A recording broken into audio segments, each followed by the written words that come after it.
The designer heel struck the child's stomach with sickening force. 8-year-old Zoe Richardson crumpled forward, her fragile body folding like paper as a scream tore from her throat. The medical port on her chest, the one keeping her alive through chemotherapy, shifted visibly beneath her skin. Her mother watched her daughter gasp for air, watched tears stream down that pale face, watched the woman in first class smile with satisfaction. "That's what happens when diseased children don't stay in their place," Margaret Thornton announced to the cabin, adjusting her Chanel jacket as if she'd merely swatted a fly. What she didn't know, what she couldn't possibly have imagined, was that the woman now cradling that crying child was about to teach her a lesson that would shatter her entire existence. If you want to see how one mother turned an act of pure hatred into the most powerful transformation you've ever witnessed, subscribe to this channel right now and stay until the very end. And tell me in the comments, where are you watching from today? I want to see just how far this story travels. Dr. Vanessa Richardson had held dying children in her arms before. She had watched hearts stop on operating tables. She had delivered news that destroyed families. But nothing in her 39 years of life had prepared her for this moment, watching a stranger's heel connect with her daughter's stomach at 35,000 feet above the earth. Zoe's cry cut through the first-class cabin like a blade through flesh. It wasn't a loud scream. It was worse than that. It was the sound of a child who had already endured so much pain that she didn't know how to process more. A whimper that became a gasp, that became silent tears streaming down cheeks too pale for an 8-year-old. "Mommy," Zoe's voice cracked. "Mommy, it hurts." Vanessa dropped to her knees instantly. Her hands moved with surgical precision, checking the medical port, pressing gently against her daughter's abdomen, watching for signs of internal bleeding. 20 years of medical training took over while her heart shattered into 1,000 pieces. "I know, baby, I know. Breathe for me. In through your nose, out through your mouth.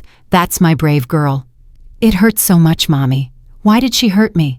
"Shh, don't talk, just breathe. Mommy's got you." Margaret Thornton stood in the aisle examining her designer shoe like she'd stepped in something unpleasant. Her lips curled with disgust as she brushed imaginary dirt from her Louboutin heel. "Flight attendant," her voice rang through the cabin, "I need someone to clean my shoe immediately. That child's germs are probably all over it." Sophia Reyes, the flight attendant rushing down the aisle, stopped dead. She was 28 years old and had worked 6 years for this airline. She had handled drunk passengers' medical emergencies and entitled celebrities, but she had never, not once, witnessed an adult deliberately kick a child. "Ma'am," Sophia's voice trembled with barely controlled rage.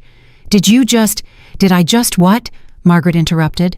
"Defend myself, yes. That diseased little creature was climbing all over me. Look at her."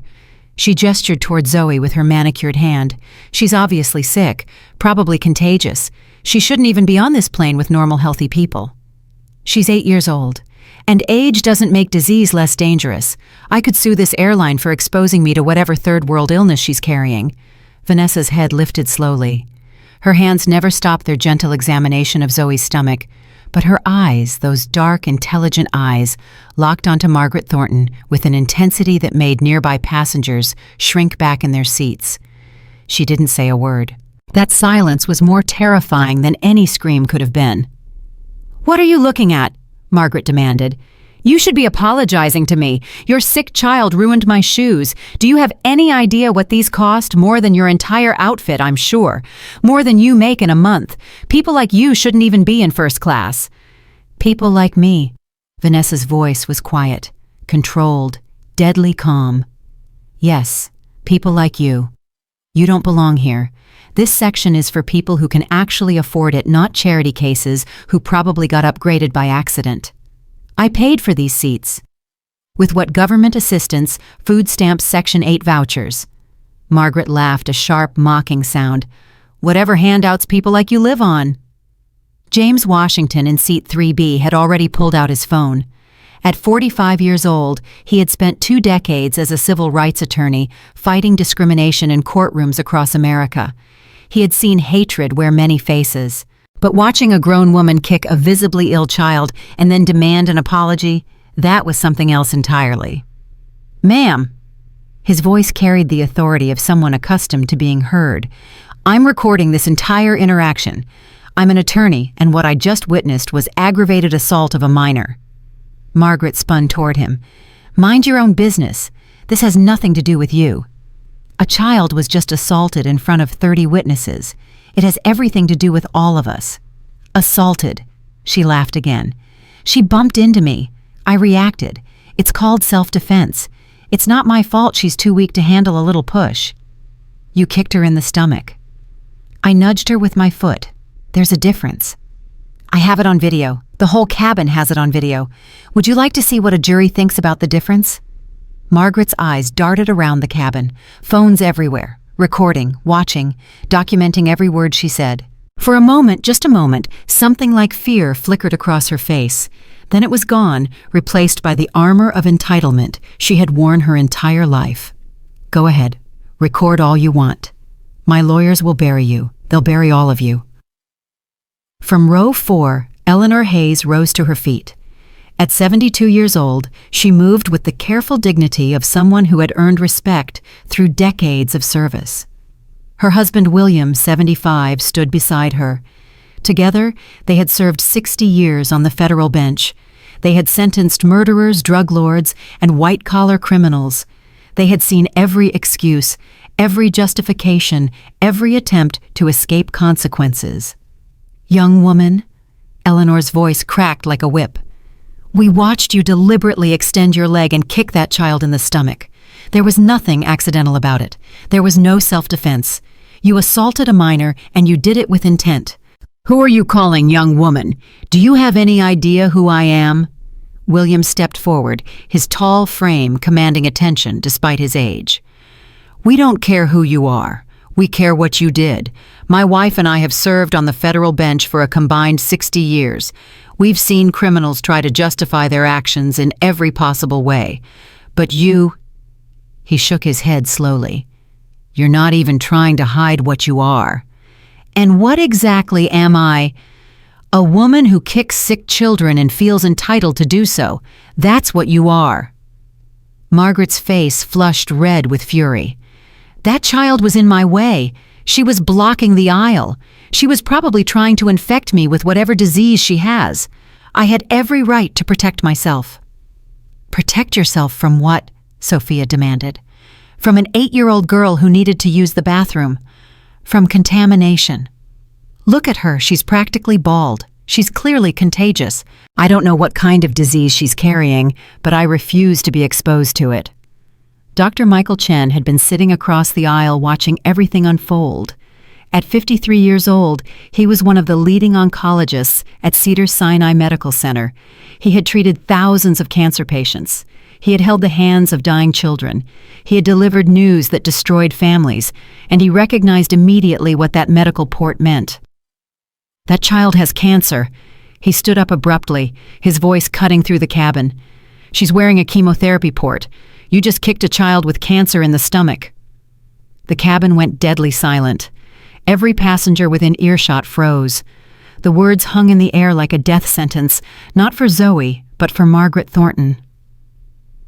"Cancer isn't contagious." Dr. Chen continued, his voice tight with controlled anger. "It never has been. It never will be. That little girl isn't a threat to you. She isn't a threat to anyone. She's fighting for her life, and you just assaulted her." Margaret's expression shifted. Not to remorse, never to remorse, but to something uglier. Fear mixed with defiance, mixed with the desperate need to be right, to never be wrong, to never admit fault. "That's not my problem. Sick children shouldn't be traveling in first class. They should be in hospitals, not airplanes. It's irresponsible for parents to bring diseased children into public spaces." "She's not diseased. She has leukemia." "Same difference." "No." Dr. Chen's voice dropped to a dangerous whisper. "It's not, and your ignorance doesn't excuse what you did. Nothing excuses what you did." Vanessa Richardson finally spoke.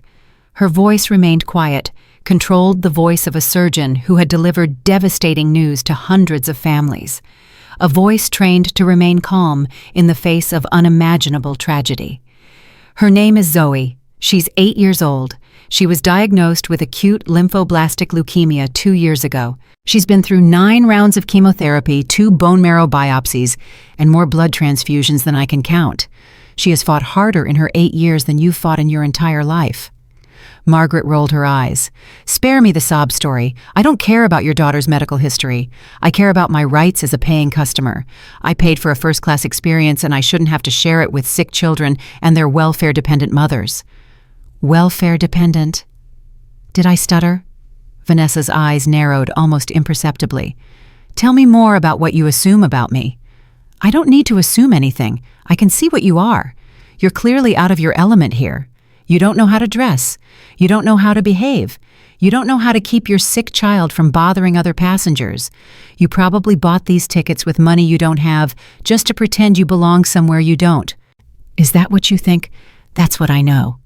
Vanessa stood slowly. She was tall, nearly 5'10", and she carried herself with the quiet confidence of someone who had faced worse demons than Margaret Thornton. Her hands were steady, her breathing was even. Only her eyes betrayed the storm raging beneath her composure. What if I told you that you're wrong about everything? Margaret laughed dismissively. Wrong about what? Wrong about the fact that you don't belong here. Wrong about the fact that your diseased child just ruined my designer shoes. Wrong about the fact that people like you always play the victim. People like me. Yes, black people. Always looking for handouts. Always crying racism. Always demanding special treatment. You want to know why I kicked your daughter? Because I'm sick of people like you thinking you can invade spaces that don't belong to you. The words detonated in the cabin like a bomb. There it was, out in the open. No more coded language. No more plausible deniability. Pure, undisguised racism spoken at 35,000 feet in front of 30 witnesses and a dozen recording phones. James Washington lowered his phone slowly. Did you really just say that? I said what everyone else is thinking. I'm just the only one brave enough to say it out loud. That's not bravery. That's bigotry. Call it whatever you want. I don't care what people like you think about me. Eleanor Hayes sat down heavily, her face pale with shock. In 30 years on the federal bench, she had sentenced neo-Nazis and hate criminals. She had heard racist testimony from defendants who tried to justify the unjustifiable. But she had never not once heard someone express such venom with such casual confidence in a public space. William, her voice was barely above a whisper. Are we actually hearing this? We're hearing it, and we're recording it. And God help her when this gets to a courtroom. Zoe was still crying. Her small body trembled against her mother's legs, her hands clutching Vanessa's dress like a lifeline. The medical port on her chest rose and fell with her shaky breathing. Mommy! Her voice was so small, so broken. Why does that lady hate me? Every heart in the cabin shattered. Vanessa knelt down, cupping her daughter's face in her hands. She doesn't hate you specifically, baby. She hates what she thinks you represent. But here's what I need you to understand. Her hatred says everything about her and nothing about you. You are perfect. You are brave. You are the strongest person I have ever known. But I didn't do anything wrong. No, sweetheart, you didn't do anything wrong. Sometimes people hurt others because they're broken inside. It's not your fault. It's never your fault. Daddy would have protected me. The words hit Vanessa like a physical blow. Colonel David Richardson had been dead for 3 years, killed in Afghanistan, while saving the lives of 17 soldiers in his unit. He had thrown himself on a grenade to protect his men. He had been awarded the Medal of Honor posthumously. He had been buried at Arlington with full military honors while his wife held their 5-year-old daughter and tried to explain why Daddy was never coming home. Yes. Vanessa's voice cracked for the first time. Daddy would have protected you. He would have stood in front of you and taken whatever came. That's the kind of man he was. I miss him, Mommy. I know, baby. I miss him too, every single day. Margaret watched this exchange with visible contempt. Oh, please. Now we're getting the dead husband's sob story. What's next? Are you going to tell me you're a single mother struggling to make ends meet, that this trip was supposed to be special? Save it. I've heard every sob story in the book. Derek Sullivan had been sitting across the aisle from his boss, wishing the seat would swallow him whole. For 3 years he had worked as Margaret Thornton's executive assistant. For 3 years he had watched her treat people like garbage. For 3 years he had documented everything. Every racist comment, every discriminatory practice, every employee she had destroyed because of their background. He was 29 years old. His father had driven a city bus in South Boston for 30 years. His mother had cleaned office buildings at night while putting herself through community college. Derek had worked 3 jobs simultaneously to pay for law school, and when Margaret Thornton offered him a position, he thought it was his ticket to a better life. Instead, it had been 3 years of moral compromise, 3 years of watching a monster operate with impunity. 3 years of staying silent because he needed the paycheck, because his student loans demanded it, because speaking up meant losing everything he had worked for.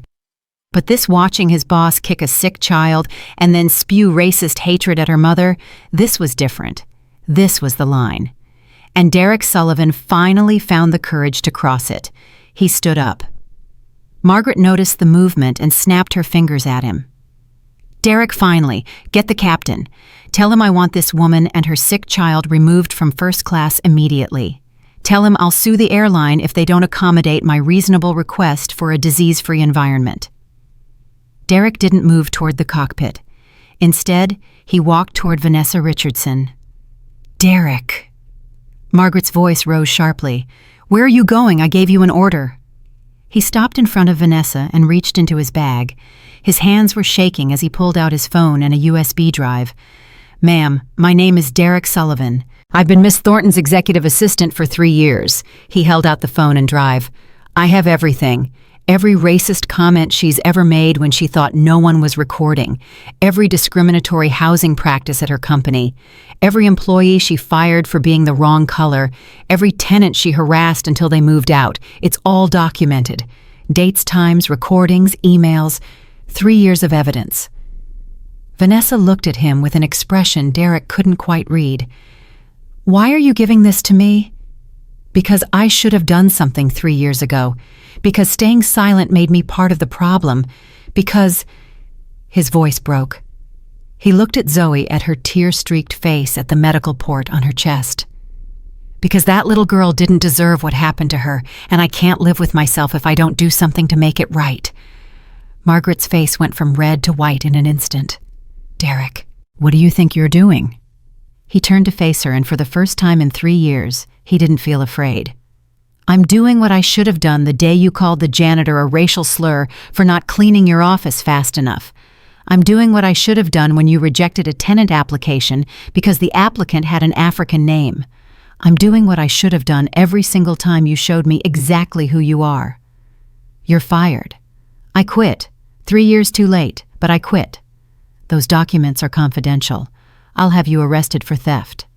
They're records of criminal activity, hate crimes, housing discrimination, harassment. You can try to have me arrested, but I think you're going to be too busy defending yourself to worry about me. I'll destroy you. I'll make sure you never work again. You'll what? Derek's voice was calm, now steady. Sue me. Go ahead. Every lawyer in the country is going to want to see what's on this drive. Every news outlet is going to want to cover the story. By the time you file a lawsuit, your empire will be in ashes. He turned back to Vanessa. I'm sorry. I'm sorry I didn't speak up sooner. I'm sorry I let her treat people this way for so long. Whatever you need from me, testimony, documents, whatever, I'll give it. I owe you that much. I owe your daughter that much. Vanessa took the phone and drive gently. Thank you, Derek. This took courage. No, ma'am. Courage would have been speaking up the first time. This is just me finally being a decent human being. He walked away from Margaret Thornton without looking back, finding an empty seat near the back of the first-class cabin. Other passengers moved to make room for him, patting his shoulder, offering words of support. Margaret stood alone in the aisle, her designer bag clutched against her chest, her face cycling through emotions, rage, fear, disbelief, desperation. This is a conspiracy, she announced to the cabin. You're all in on it together. This whole thing is a setup. That woman probably isn't even that child's mother. They're scammers. They targeted me because I'm wealthy. This is extortion. Ma'am, Sophia's voice was ice. Please return to your seat immediately. I will not be treated like a criminal. I am Margaret Thornton. I own Thornton Real Estate Holdings. I have more money than everyone on this plane combined. I will not be... Your seat, now. Something in Sophia's tone, or perhaps the sight of all those phones still recording, finally made Margaret comply. She sat down heavily in seat 1A, her breathing ragged, her hands trembling. But she couldn't stay quiet. This is America. I have freedom of speech. I have the right to express my opinions. I have the right to... You have the right to remain silent. Sophia cut her off. I strongly suggest you exercise it. The captain's voice crackled over the intercom. Ladies and gentlemen, this is Captain Williams speaking. We've had a serious incident in the first-class cabin. Law enforcement and medical personnel will be meeting our aircraft upon landing in Los Angeles. All passengers who witnessed today's events should be prepared to provide statements to authorities. We'll be on the ground in approximately 45 minutes. Thank you for your patience and cooperation. Dr. Chen had moved closer to Vanessa and Zoe, his medical bag open. May I examine her? I want to make sure there's no serious damage to the port or internal organs. Vanessa nodded her hands gently, turning Zoe so the doctor could access her abdomen. Zoe, sweetheart, this nice doctor wants to make sure you're okay. He's going to be very gentle. Zoe looked up at Dr. Chen with red-rimmed eyes. Are you going to hurt me? No, honey, I'm going to help. I just want to make sure that mean lady didn't hurt you too badly. Can you be brave for me? I'm always brave. That's what Mommy says. She says I'm the bravest person she knows. Your Mommy is right. Dr. Chen's hands moved with practiced care, palpating around the medical port, checking for displacement, feeling for signs of internal trauma. His face remained professionally neutral, but his jaw tightened with each passing second. Does this hurt? He asked, pressing gently on her lower abdomen. A little. That's where her shoe hit me. What about here? That hurts more.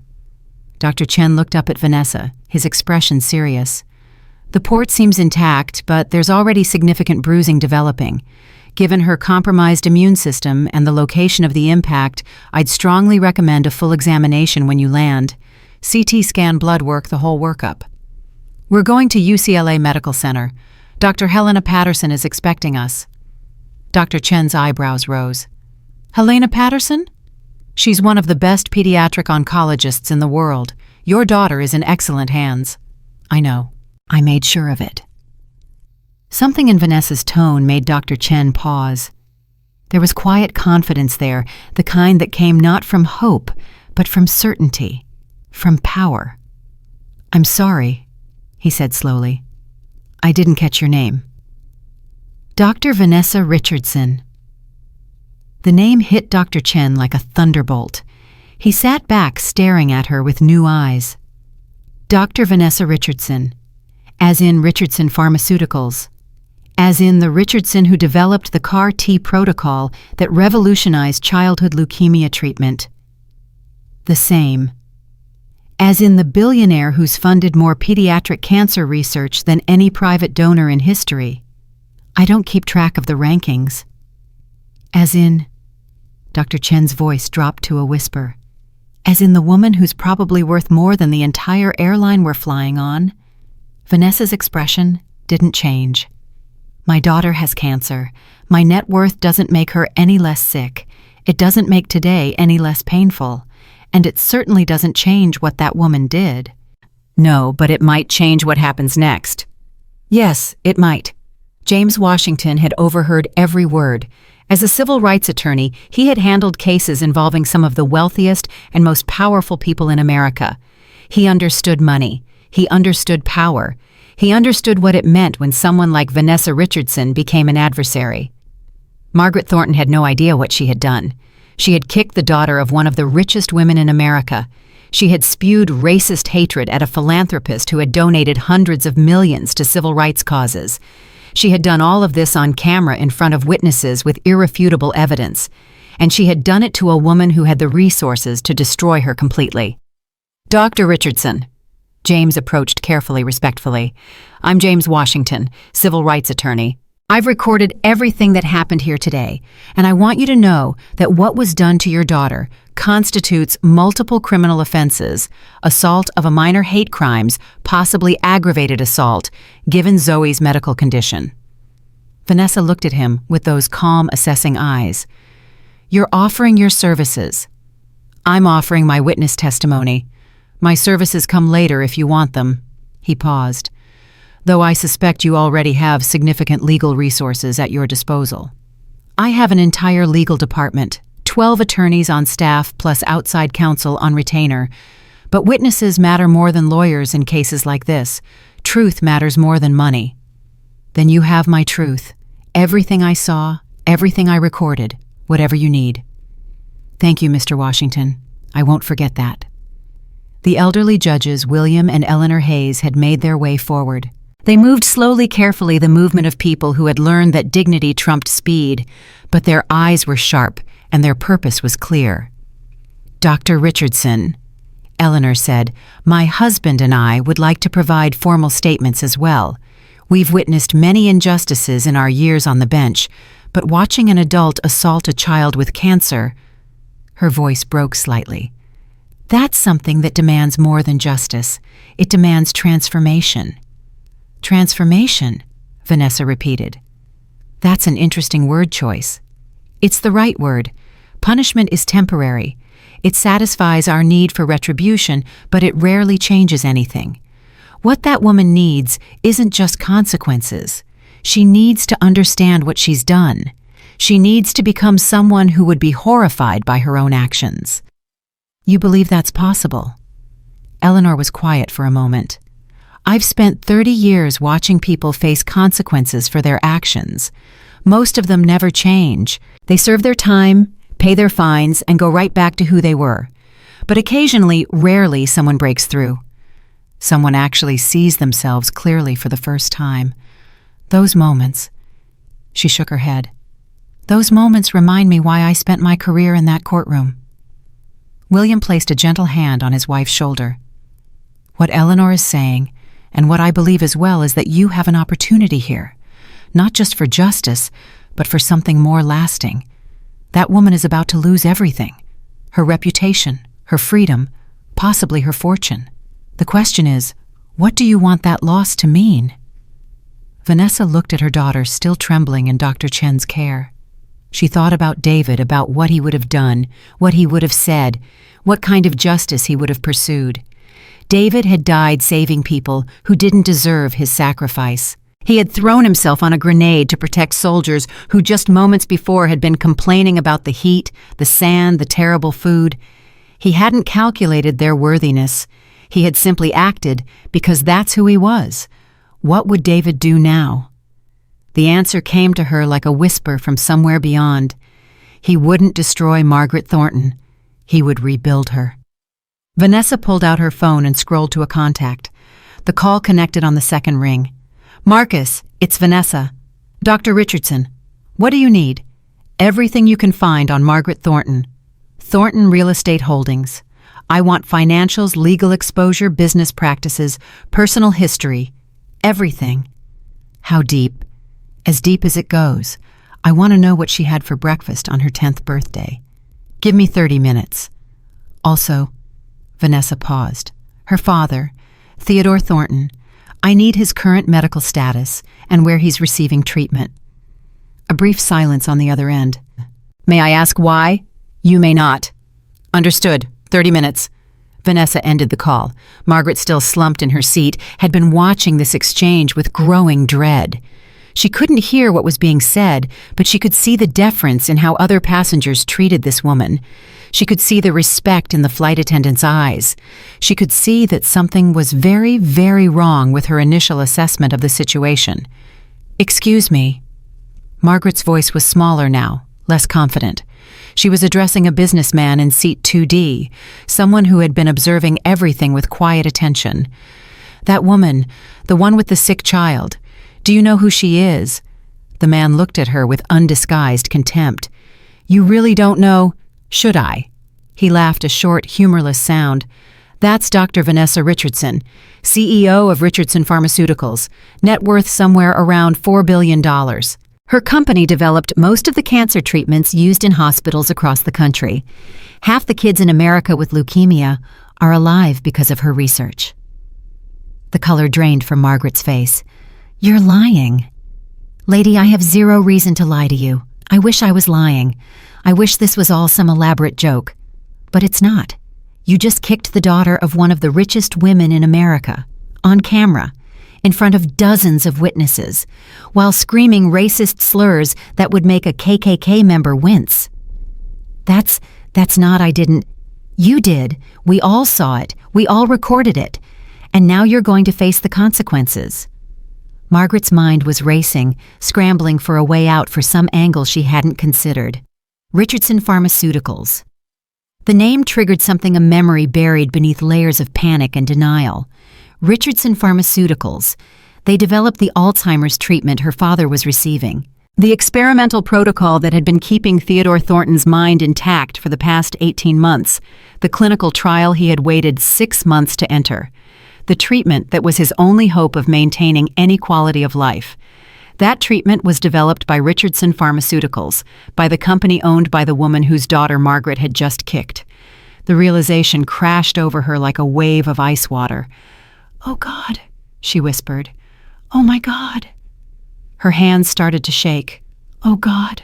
Oh, God. Oh, God." For the first time since this flight began, for the first time in longer than she could remember, Margaret Thornton felt genuine terror. Not the momentary fear of being caught. Not the surface-level anxiety of facing consequences. Real terror. The kind that comes when you realize you've destroyed everything and there's no way to undo it. She had kicked the daughter of the woman who controlled her father's treatment. She had screamed racist hatred at someone with the power to end her life as she knew it. She had done all of this in public on camera, with irrefutable evidence. And now she was going to pay. The plane continued its descent toward Los Angeles. Through the windows, the city sprawled beneath them, millions of people going about their lives, unaware of the drama unfolding at 30,000 feet. In 30 minutes, they would land. Police would be waiting, lawyers would be called, lives would change forever. Margaret Thornton sat in her seat designer bag, clutched against her chest like armor, and tried to imagine a future where she survived this. She couldn't. 20 rows behind her, Derek Sullivan sat with his head in his hands, finally free of a burden he had carried for 3 years. He didn't know what would come next. He didn't know if he would face retaliation, if Margaret's lawyers would try to destroy him, if his career was over before it had truly begun. But for the first time in 3 years, he could look at himself in the mirror. That was worth something. That was worth everything. Dr. Chen had finished his examination and was conferring quietly with Vanessa about follow-up care. The elderly judges had returned to their seats, but kept watching, kept bearing witness. James Washington continued recording, documenting every moment for the legal battle to come. And Zoe, brave, broken, beautiful Zoe, had finally stopped crying. She looked up at her mother with those big brown eyes, the eyes that reminded Vanessa so much of David, and asked the question that would echo through everything that came next. "Mommy, what happens now?" Vanessa pulled her daughter close, breathing in the scent of her hospital soap and apple juice, and something uniquely Zoe considered the question. What happens now, just as certainly? Legal consequences that Margaret Thornton could not escape. But beyond that transformation, Eleanor Hayes had used that word, and it had lodged itself in Vanessa's mind like a splinter. Transformation. Not just punishment change, real change, the kind that took someone broken and rebuilt them into something better. Was that even possible for someone like Margaret Thornton? Vanessa didn't know. But David would have tried. David always tried. "What happens now?" Vanessa said softly, stroking Zoe's hair, "is that we land. We see your doctors. We make sure you're okay. And then..."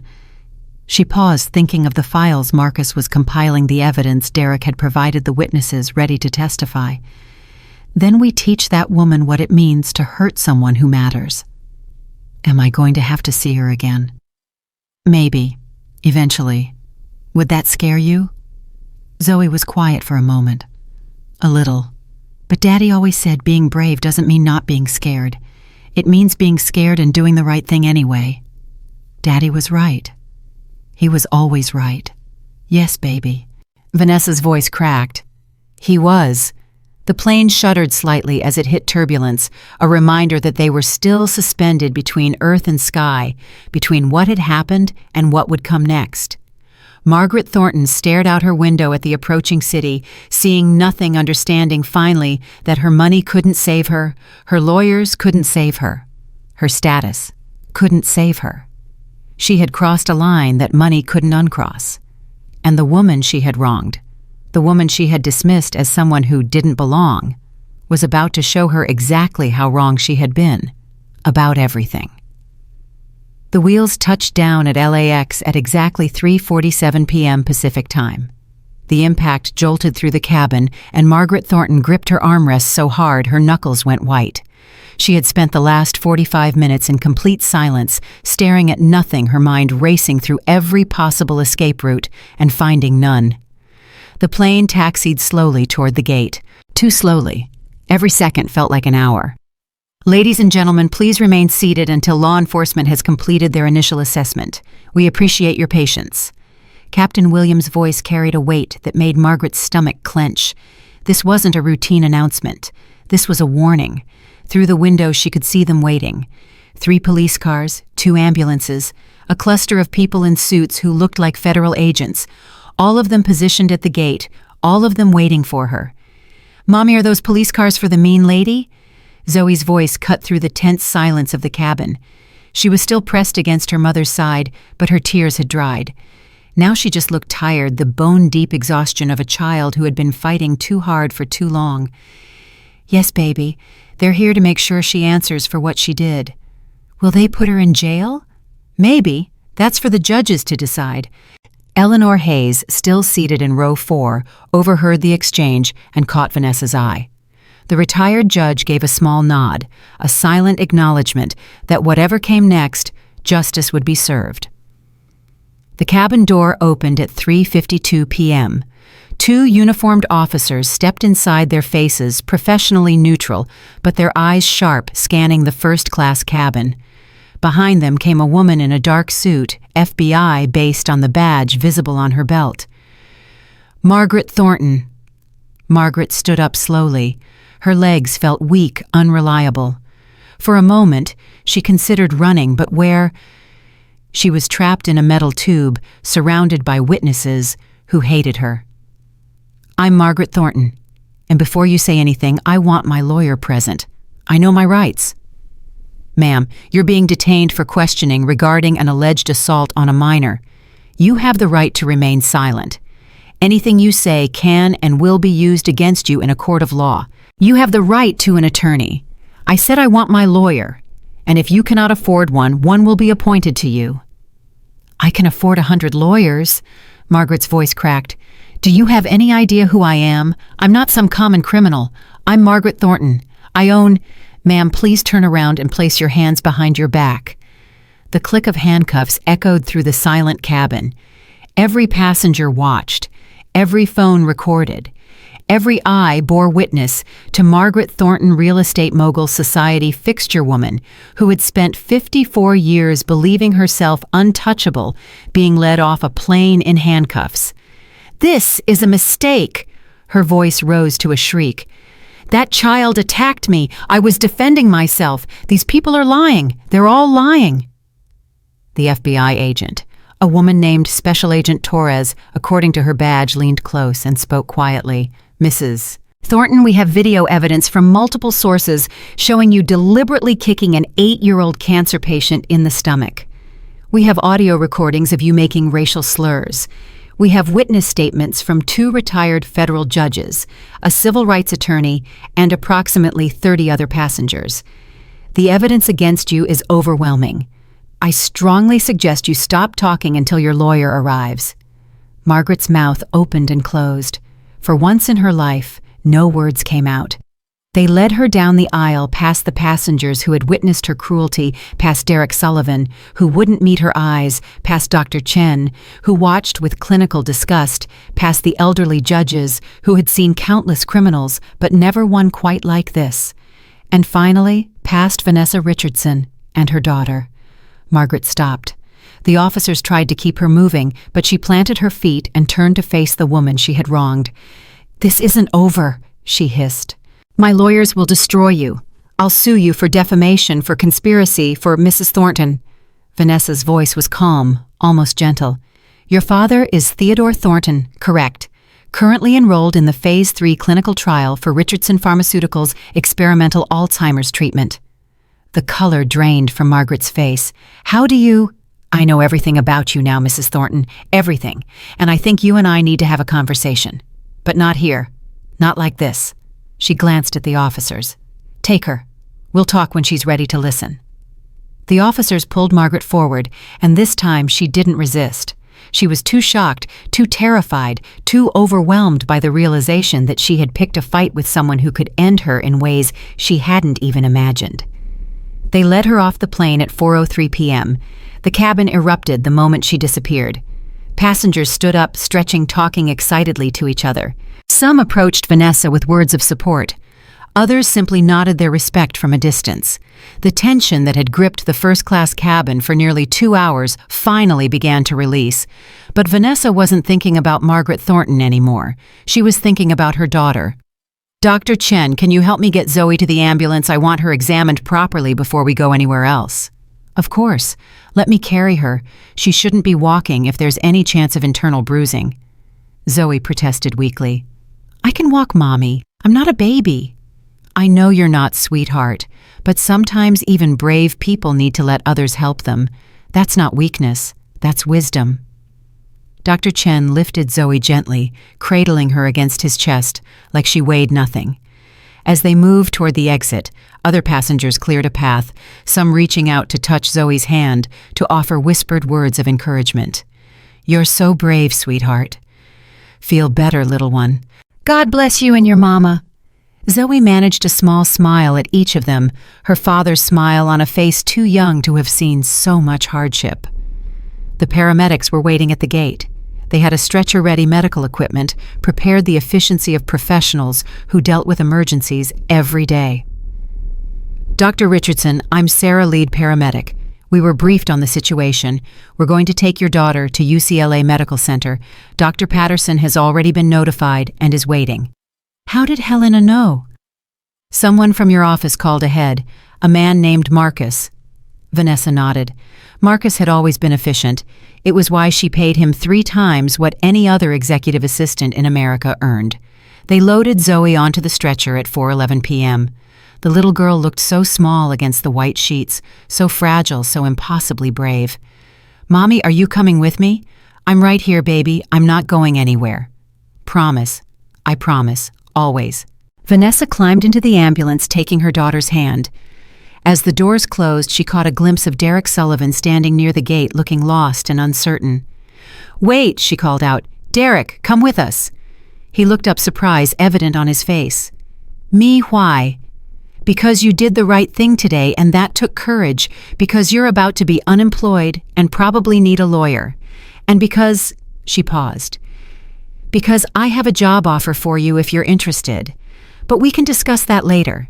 Right now, I just don't want you to be alone." Derek hesitated for only a moment before climbing into the ambulance. The doors closed, the sirens started, and they pulled away from LAX at 4:15 p.m., leaving behind a plane full of witnesses and a woman in handcuffs who was only beginning to understand how completely she had destroyed her own life. The ride to UCLA Medical Center took 23 minutes. Vanessa spent every second of it holding Zoe's hand, watching the paramedics check her vitals, answering their questions about her medical history. She's been on chemotherapy for how long? 2 years, 9 rounds total. The last one finished 3 weeks ago. Any complications? The usual nausea, fatigue, immune suppression. She caught pneumonia twice, almost died the second time. Vanessa's voice remained steady, clinical. She had learned long ago to separate the doctor from the mother when discussing her daughter's illness. It was the only way to survive. Derek sat in the corner of the ambulance trying to be invisible, failing. His mind was racing with questions he didn't dare ask. Why had she invited him? What job offer? What happened now? Derek, Vanessa's voice cut through his thoughts. Stop spiraling. I can see it on your face. I'm sorry. I don't understand why you're helping me. After everything I let happen, you didn't let anything happen. You were a witness to abuse and you documented it. That documentation is going to help put Margaret Thornton exactly where she belongs. You could have destroyed that evidence. You could have walked away. Instead, you chose to do the right thing at significant personal cost. It doesn't feel like the right thing. It feels like too little, too late. Derek. Zoe's voice was small but clear. My daddy used to say that being brave means doing the right thing even when it's scary. You were brave today. That matters. Derek's eyes filled with tears. Your daughter, he said to Vanessa, is extraordinary. I know. She gets it from her father. They arrived at UCLA Medical Center at 4:38 p.m. Dr. Helena Patterson was waiting at the emergency entrance, a tall, silver-haired woman in her 60s, with the kind of presence that commanded respect without demanding it. Vanessa, I came as soon as I heard. She moved alongside the stretcher as they wheeled Zoe inside. Talk to me. What happened? A woman on our flight kicked her in the stomach, deliberately. The impact was directly over the port site. Helena's expression darkened. Deliberately. Someone deliberately kicked a child with cancer. Yes, she's been arrested. There are witnesses, recordings, everything. Good. Let's get Zoe into imaging. I want a CT scan, full blood work, and I want to check that port personally. If there's any damage to the central line... I know the risks, Helena. I know you do. But let me be her doctor right now. You be her mother. Vanessa nodded, releasing Zoe's hand as the medical team took over. She stood in the hallway watching her daughter disappear through the double doors, and for the first time since the incident on the plane, she allowed herself to feel the full weight of what had happened. Her daughter had been attacked. Her sick, brave, beautiful daughter had been kicked by a stranger for no reason other than the color of her skin. The rage came then, not the cold, controlled anger she had displayed on the plane, but something hotter, more primal. The rage of a mother whose child had been hurt. The rage of a woman who had spent her entire life proving herself in a world that constantly questioned her right to exist. She wanted to destroy Margaret Thornton. She wanted to use every resource at her disposal to burn that woman's life to the ground, to take away everything she had ever valued, to make her suffer the way Zoe had suffered. And she could do it. She had the money. She had the power. She had the evidence. Destruction would be easy. But David's voice echoed in her memory, gentle and persistent as always. Anyone can tear down Vanessa. Building up, that's what takes real strength. She closed her eyes, breathing slowly, letting the rage subside. Not disappear, she would never not be angry about what happened. But she could choose what to do with that anger. She could choose to build instead of destroy. Could Margaret Thornton be rebuilt? Vanessa didn't know, but she was going to find out. Her phone buzzed at 4:52 p.m. Marcus.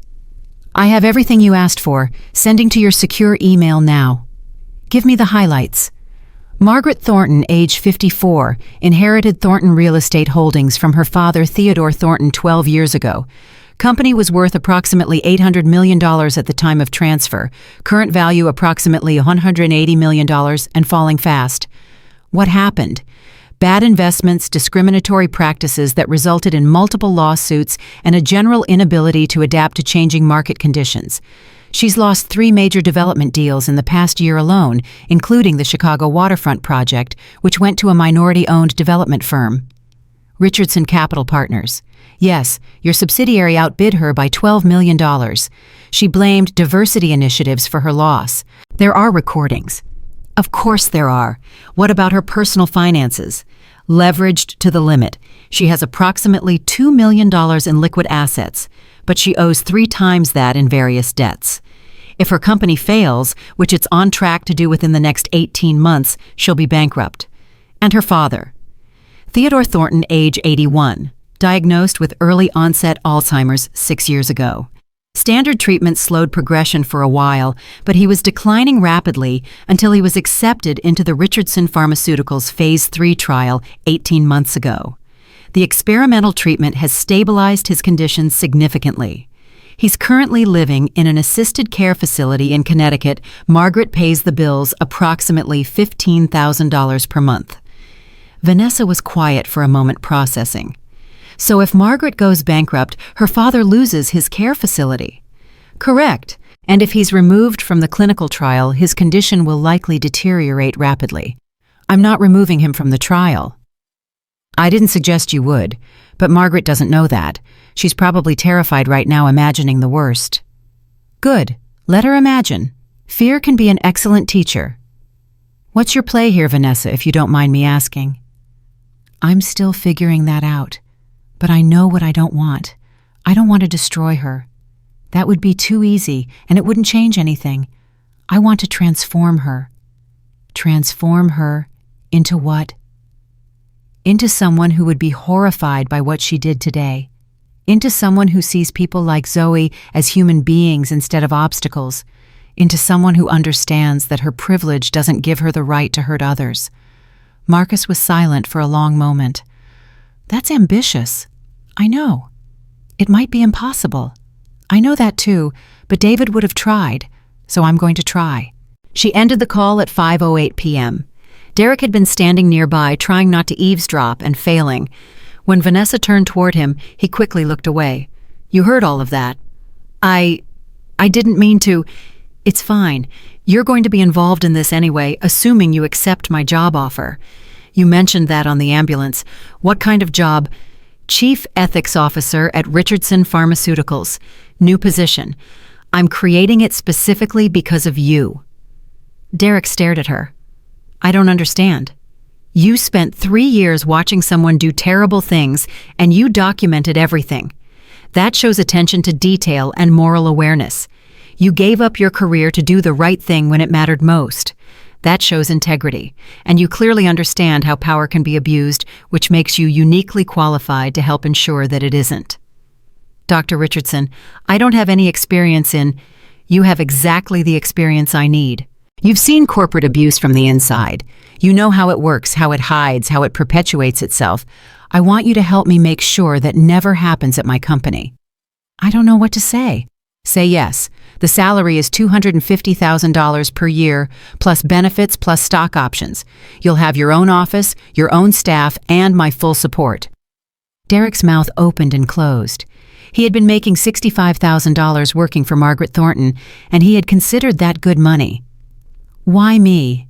Because you earned it. Because I believe in rewarding people who do the right thing. And because, she paused, because I need someone who understands what we're about to do with Margaret Thornton. Someone who can help me walk the line between justice and vengeance. What exactly are we about to do? We're going to give her a choice, transformation or destruction. I'm hoping she chooses transformation, but that's up to her. And if she doesn't? Vanessa's eyes went cold. Then I will systematically dismantle everything she has ever built, expose every crime she has ever committed, and ensure that she spends the rest of her life facing the consequences of her choices. I don't want to do that, but I will if she forces my hand. Derek swallowed hard. You're terrifying. You know that. I've been told. So do you want the job? Yes. God, yes. Thank you. Good. Consider yourself employed as of right now. We'll sort out the paperwork later. For now, I need you to start compiling everything you have on Margaret Thornton into a comprehensive file. Every recording, every email, every incident. I want a complete picture of who she is and what she's done. I can do that. I know you can. That's why I hired you. The double doors opened at 5:34 p.m. and Dr. Patterson emerged. Her expression was professionally neutral, but Vanessa had known Helena long enough to read the subtle signs of relief in her body language. Zoe's going to be fine. Helena said immediately. No internal bleeding, no damage to the port, no signs of serious trauma. She's got significant bruising on her abdomen. It's going to hurt for a while, but there's nothing that requires surgical intervention. Vanessa released a breath she hadn't realized she'd been holding. Thank God. She's asking for you. She wants to know if she still gets to have ice cream. She can have all the ice cream she wants. That's what I figured you'd say. I've admitted her for overnight observation just to be safe. You can stay with her. What about tomorrow's treatment? Helena hesitated. I want to postpone it by a week. Her body has been through a lot today, and the stress of the assault could affect how she responds to the new protocol. Let's give her time to recover physically and emotionally before we proceed. Vanessa nodded. She trusted Helena completely. If Helena said they should wait, they would wait. Can I see her now? Of course. Room 412. I'll check on her later tonight. Vanessa turned to Derek. There's a cafeteria on the first floor. Get yourself some food. I'll find you when I'm ready to continue our conversation. Yes, ma'am. And Dr. Richardson? Yes. Thank you for everything. I don't deserve it, but thank you. You deserve more than you know, Derek. You just haven't realized it yet. She left him standing in the hallway and made her way to room 412. Zoe was sitting up in bed when Vanessa entered a hospital gown replacing her travel clothes, an IV line running to her arm. She looked small against the white sheets, but her eyes were bright alert, the eyes of a fighter. Mommy, Dr. Patterson said I don't have any bleeding inside. She said I'm tough as nails. You are tough as nails, baby. Tougher. She also said I can have ice cream. Can I have chocolate with sprinkles? Vanessa laughed a genuine laugh, the first one since before the flight began. You can have chocolate with sprinkles. You can have anything you want. Can I have a unicorn? Let's start with ice cream and see where we go from there. Zoe giggled, and the sound was like medicine for Vanessa's soul. Her daughter was okay, bruised, traumatized, but okay. They had survived another battle in the long war against the universe's cruelty. Mommy, what's going to happen to the mean lady? Vanessa sat on the edge of the bed, taking Zoe's hand. She's in a lot of trouble, baby. She's going to have to answer for what she did. Is she going to jail? Maybe. That depends on a lot of things. Do you want her to go to jail? Vanessa considered the question carefully. Zoe had always been perceptive, too perceptive sometimes. She deserved an honest answer. Part of me does. The part of me that's angry about what she did to you. But another part of me, the part that remembers what Daddy taught us, wants something different. What does that part want? It wants her to change, to become someone better, someone who would never hurt a child the way she hurt you. Zoe was quiet for a moment. Do you think she can change? I don't know, baby. Some people can, some people can't. But I think we have to give her the chance to try. Daddy would have given her a chance. Yes, he would have. Then we should too. Vanessa felt tears prick her eyes. Her 8-year-old daughter, who had just been kicked in the stomach by a racist stranger, was advocating for compassion, David's legacy alive and breathing in their child. I love you, Zoe, more than anything in this world. I love you too, Mommy, more than chocolate ice cream with sprinkles. That's a lot of love. The most love. Vanessa leaned forward and kissed her daughter's forehead, breathing in the smell of hospital soap and apple juice, and something uniquely Zoe. Get some rest, baby.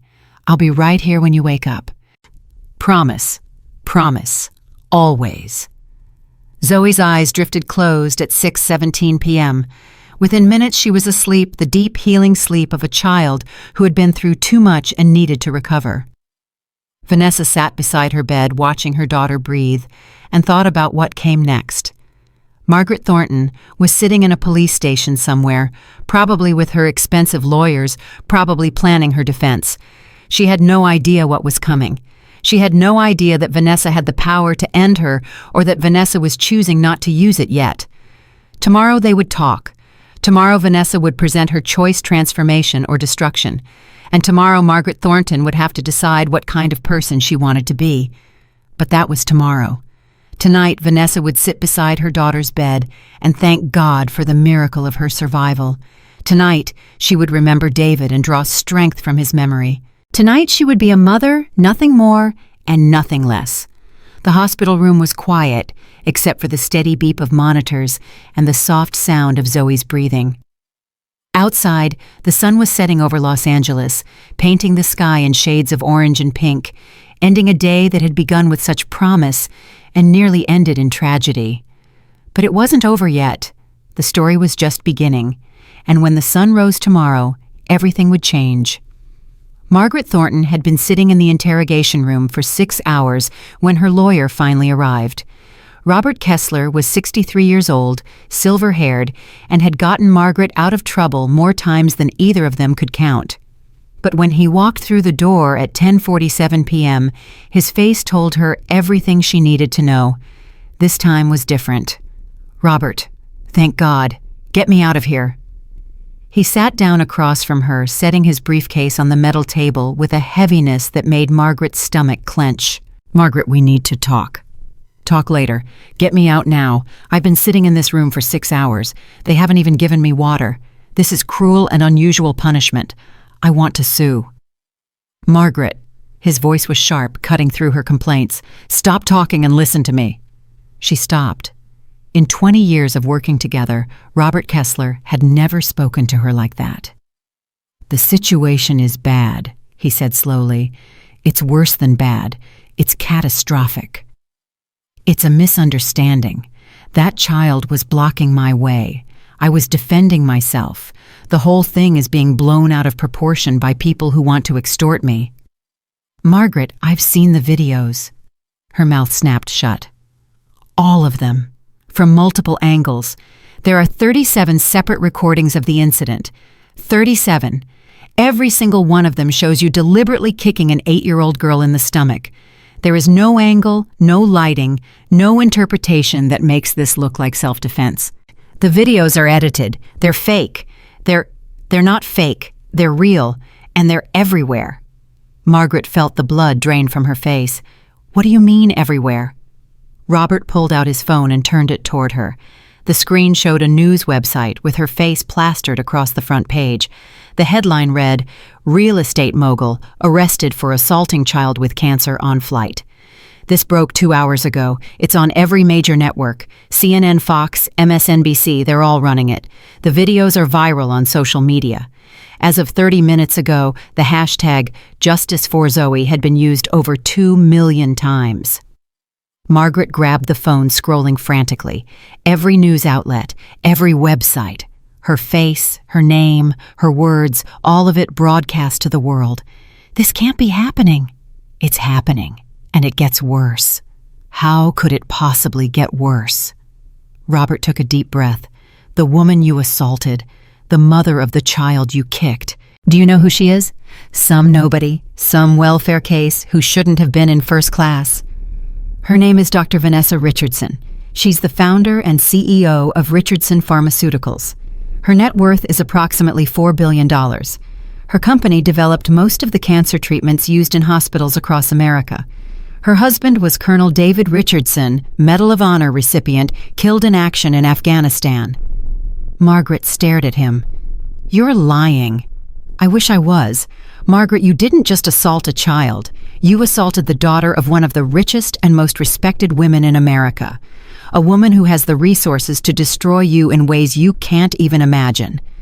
"She can't, she wouldn't. She absolutely can. And based on what I'm hearing, she absolutely might."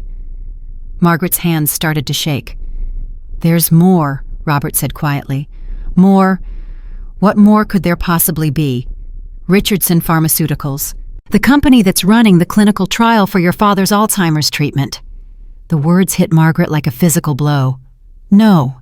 "Yes, the experimental drug that's keeping your father's mind intact.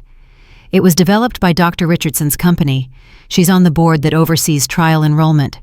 "She wouldn't. She couldn't. That's illegal. That's using medical treatment as leverage. It's not illegal. Clinical trials have strict enrollment criteria, and participants can be removed for any number of reasons.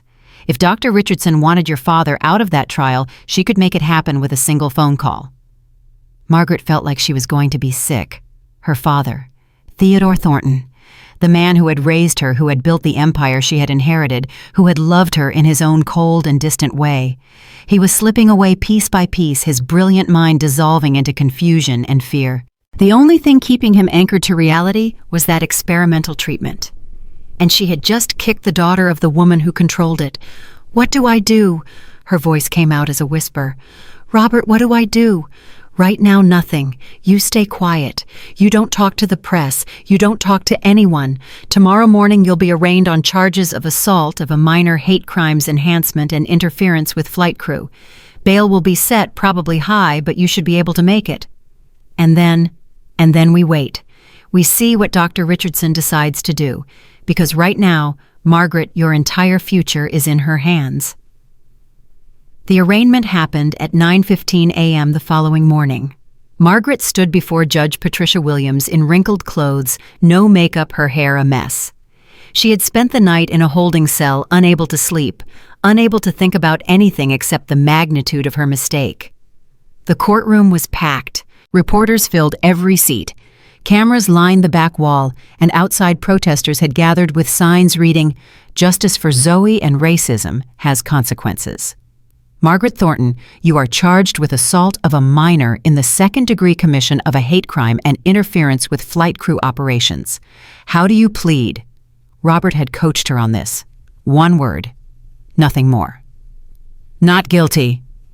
The courtroom erupted in angry murmurs. Judge Williams banged her gavel. Order, I will have order in this courtroom. The prosecutor stood a young black woman named Angela Morrison, who had made her career taking down hate criminals. Your Honor, the people, request bail be set at $5 million. The defendant is a flight risk with significant financial resources. The evidence against her is overwhelming, including video footage from multiple sources showing her deliberately assaulting an 8-year-old child who is currently undergoing cancer treatment. Additionally, the defendant made multiple racist statements during the incident, which have been documented and verified. Robert countered immediately. Your Honor, my client has deep ties to this community. She owns property here, runs a business here, and has no prior criminal record. $5 million is excessive and punitive. Judge Williams considered for a moment. Bail is set at $2 million. The defendant will surrender her passport and remain within the state of California until trial. Additionally, the defendant is ordered to have no contact with the victim or her family. The gavel came down at 9:23 a.m. Margaret posted bail by 11:00 a.m. Robert had arranged for a car to take her directly to a hotel. Her face was too well known now to go anywhere public. As they drove through the streets of Los Angeles, Margaret could see her own image on television screens, in store windows, on newspapers, at corner stands. She was the most hated woman in America, and she had no idea how to fix it. The call came at 2:34 p.m. Margaret was sitting in her hotel room, curtains drawn, television off, trying to pretend the outside world didn't exist. When her phone rang and she saw an unknown number, she almost didn't answer. But something made her pick up. Mrs. Thornton, this is Derek Sullivan. She felt her blood pressure spike. You betrayed me. You destroyed my life. I'm going to sue you into oblivion. Mrs. Thornton, I'm calling on behalf of Dr. Vanessa Richardson. She would like to meet with you. Margaret stopped mid-sentence. What? Dr. Richardson wants to meet with you today, 5:00 p.m. I can send a car. Why? Why would she want to meet with me? I don't know the details. I just know she asked me to arrange it. She said to tell you that this meeting could determine the course of the rest of your life. Margaret's mind raced. This had to be a trap, some kind of setup. Richardson wanted to humiliate her, to gloat, to twist the knife. But what choice did she have? Fine, send the car. It will be there at 4:30 p.m. And Mrs. Thornton. What? Come alone. No lawyers. Dr. Richardson was very specific about that. The line went dead. The car arrived exactly on time. Margaret climbed into the back seat, her heart pounding, her hands trembling. She had changed into fresh clothes, a simple blouse and slacks, no designer labels. She had removed her jewelry. She wanted to appear humble, contrite, anything that might soften whatever blow was coming. The drive took 45 minutes. They pulled up to a private residence in Bel Air at 5:17 p.m., a beautiful home surrounded by security, the kind of place that whispered of wealth without screaming it. Derek was waiting at the door. "Mrs. Thornton, follow me." He led her through the house, tasteful, elegant, filled with photographs of a beautiful black family. Margaret saw images of Dr. Richardson with her husband in his military dress uniform. She saw photos of Zoe as a baby, as a toddler, as a bright-eyed little girl, before cancer had stolen her hair and her innocence. They stopped outside a set of double doors. "Dr. Richardson is waiting for you inside. Take as long as you need." Derek opened the doors and stepped aside. Margaret walked through. Vanessa Richardson was sitting behind a large desk, papers spread before her reading glasses perched on her nose. She looked up when Margaret entered, and her expression was completely unreadable. "Mrs. Thornton, please sit down." Margaret sat in the chair across from the desk. Her legs felt weak, unreliable. For a long moment, neither woman spoke. Then Vanessa removed her glasses and set them aside. "Do you know why you're here? To be punished, to be humiliated, to have my face rubbed in what I did. No, you're here because I want to give you a choice." Margaret blinked. "A choice? Yes. 2 paths. 2 possible futures, and you're going to decide which one you want." Vanessa stood and walked around the desk, stopping directly in front of Margaret. Even standing while Margaret sat, she didn't loom or threaten. Her presence was simply undeniable. Path 1 is destruction. I pursue maximum criminal charges. Assault of a minor with hate crime enhancement carries up to 15 years in California. My legal team has already identified additional charges. We can file civil suits for emotional distress, medical expenses, punitive damages. We'll bankrupt your company, expose every discriminatory practice you've ever engaged in, and ensure that you never work in real estate again. Margaret felt her throat tighten. "My investigators have also uncovered financial irregularities in your business dealings, tax evasion, fraud, the kind of things that add federal charges to state ones. By the time we're done, you'll be looking at 20 to 30 years in prison. You can't." "I can. I have the resources, the evidence, and the motivation. Your former assistant gave me 3 years of documentation. 37 videos of the assault exist. 2 retired federal judges are prepared to testify against you. You have no defense, Mrs. Thornton. None." Vanessa paused, letting the weight of her words sink in. "And your father, Theodore Thornton, currently enrolled in our Phase 3 Alzheimer's trial, the treatment that's keeping his mind intact." Margaret's eyes filled with tears. "Please, please don't. He's all I have left. He's the only person who ever—" "I'm not threatening your father. I want to be clear about that. I would never use medical treatment as a weapon. That's not who I am." Relief flooded through Margaret, followed immediately by confusion. "Then why mention him?" "Because I want you to understand what you stand to lose. Not just your freedom, your money, your reputation, but your ability to be there for someone who needs you. If you go to prison, who takes care of your father, who pays for his treatment, who visits him when his mind slips away?" Margaret couldn't speak. The tears were falling now, streaming down her face. "That's path 1, Vanessa said quietly. "Destruction, complete and total. Everything you've built, everything you have, everything you might have been gone." She walked back to her desk and picked up a folder. "Path 2 is different." Margaret looked up, not daring to hope. "Path 2 is transformation." Vanessa opened the folder and slid several documents across the desk. "You will plead guilty to assault charges, reduced with my support to a misdemeanor. You will serve no prison time, but you will complete 500 hours of community service at the Richardson Children's Hospital, working directly with sick children. Black children, brown children, white children, children who are fighting battles you can't imagine." Margaret stared at the documents, not touching them. "You will attend mandatory therapy sessions twice a week for 2 years. Real therapy with a real therapist who specializes in addressing bias and prejudice. You will confront whatever broken thing inside you made you think it was acceptable to kick a child." Vanessa's voice remained steady, calm. "You will make a public apology, not some corporate non-statement written by lawyers. A real apology. You will stand in front of cameras and tell the world exactly what you did and why it was wrong. You will take full responsibility without excuses, without justifications, without blaming anyone but yourself. And finally, you will donate $500,000 to children's cancer research, specifically to programs that serve underprivileged communities, the communities you've spent your life looking down on. Margaret's hands were shaking as she reached for the documents. If I do all this, if I agree to everything, what happens? Then I advocate for leniency with the prosecutors. Your charges get reduced. You avoid prison. Your company survives barely, but it survives. Your father stays in the trial. You get a chance, a real chance to become someone different. Why? Margaret's voice cracked. Why would you do this? After what I did to your daughter, why would you give me any chance at all? Vanessa was quiet for a long moment. Because my husband believed that everyone deserves the opportunity to become better than their worst moment. Because my daughter, the child you kicked, asked me to give you a chance. Because I could destroy you easily, and that would feel good for about 5 minutes, and then it would change nothing. She sat back down behind her desk. Punishment doesn't transform people, Mrs. Thornton.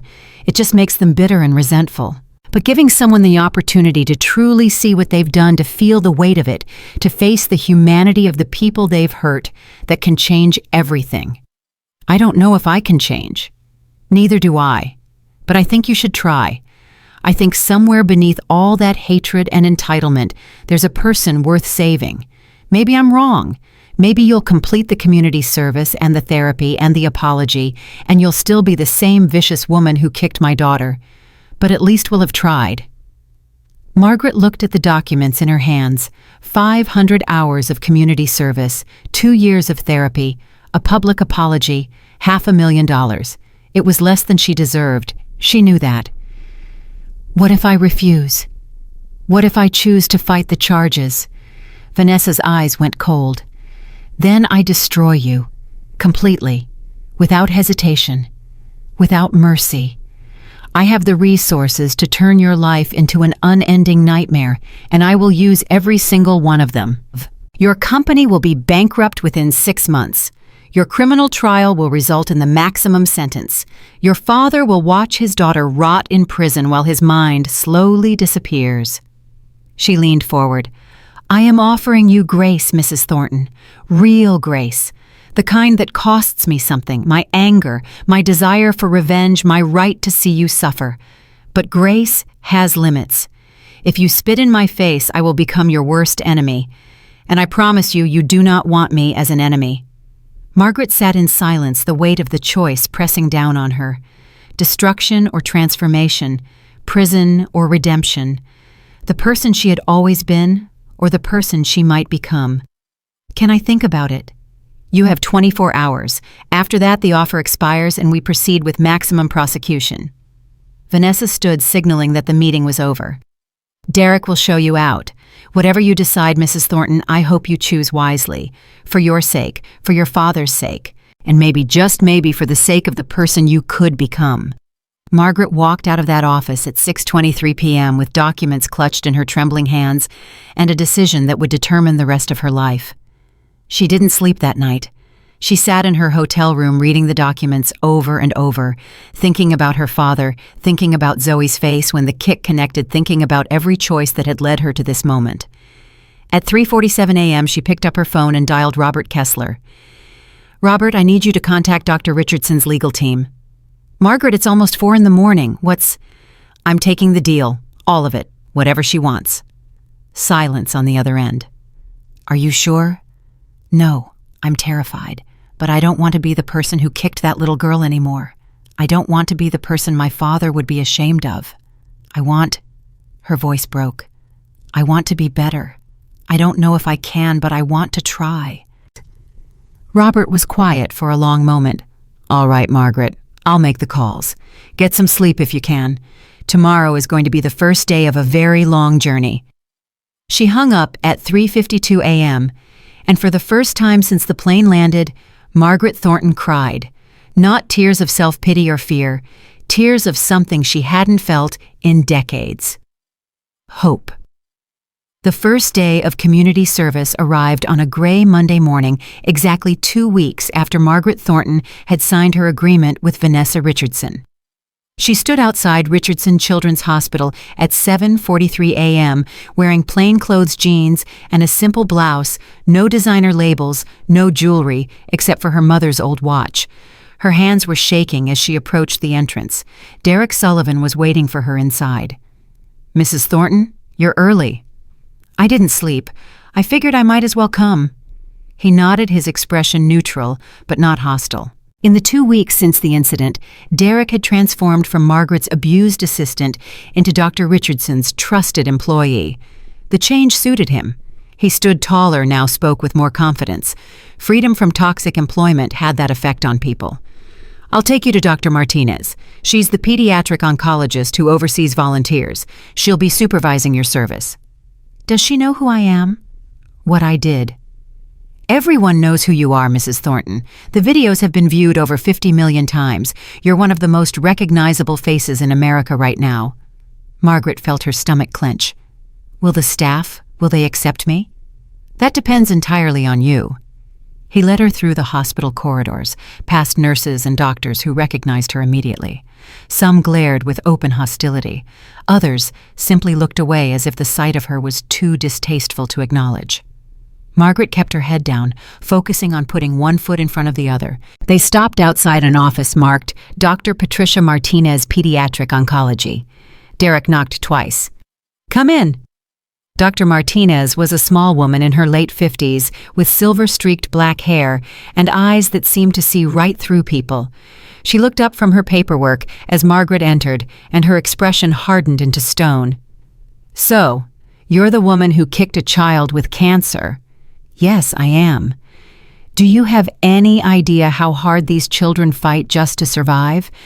Do you have any concept of what they go through, the chemotherapy, the radiation, the bone marrow, biopsies, the constant fear that this might be the day their body finally gives up?" "No, I don't." "No, you don't. Because you've lived your entire life in a bubble of privilege where consequences don't exist and other people's suffering is invisible." Dr. Martinez stood up, walking around her desk, to stand directly in front of Margaret. "I want you to understand something very clearly. I am not your friend. I am not here to help you feel better about what you did. I am here to supervise your service and make sure you actually do something useful with the 500 hours you owe." "I understand." "Do you? Because let me tell you what I see when I look at you. I see a woman who looked at a sick child and saw an obstacle. I see a woman who kicked an 8-year-old cancer patient in the stomach because that child had the audacity to exist in the same space as her. I see hatred and cruelty and everything that's wrong with this world." Margaret's eyes filled with tears, but she didn't look away. "You're right, about all of it." Dr. Martinez studied her for a long moment. "We'll see if you mean that. Follow me." She led Margaret down a long corridor toward the pediatric oncology ward. The sounds of the hospital washed over them, beeping monitors. Quiet conversations, the occasional cry of a child in pain. Margaret had never spent time in a hospital before, not like this. Her world had been boardrooms and country clubs and first-class cabins. This was something else entirely.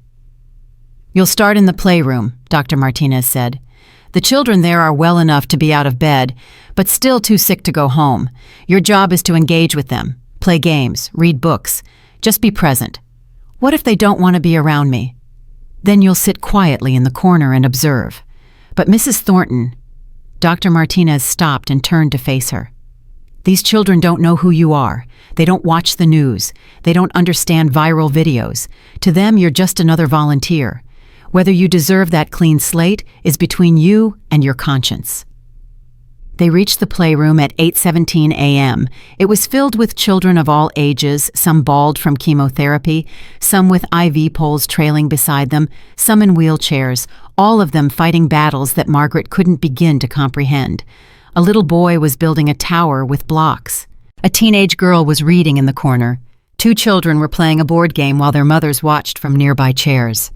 "Mrs. Thornton, this is your assignment for the next 3 months. Be useful, be kind, and maybe you'll learn something about the people you've spent your life despising."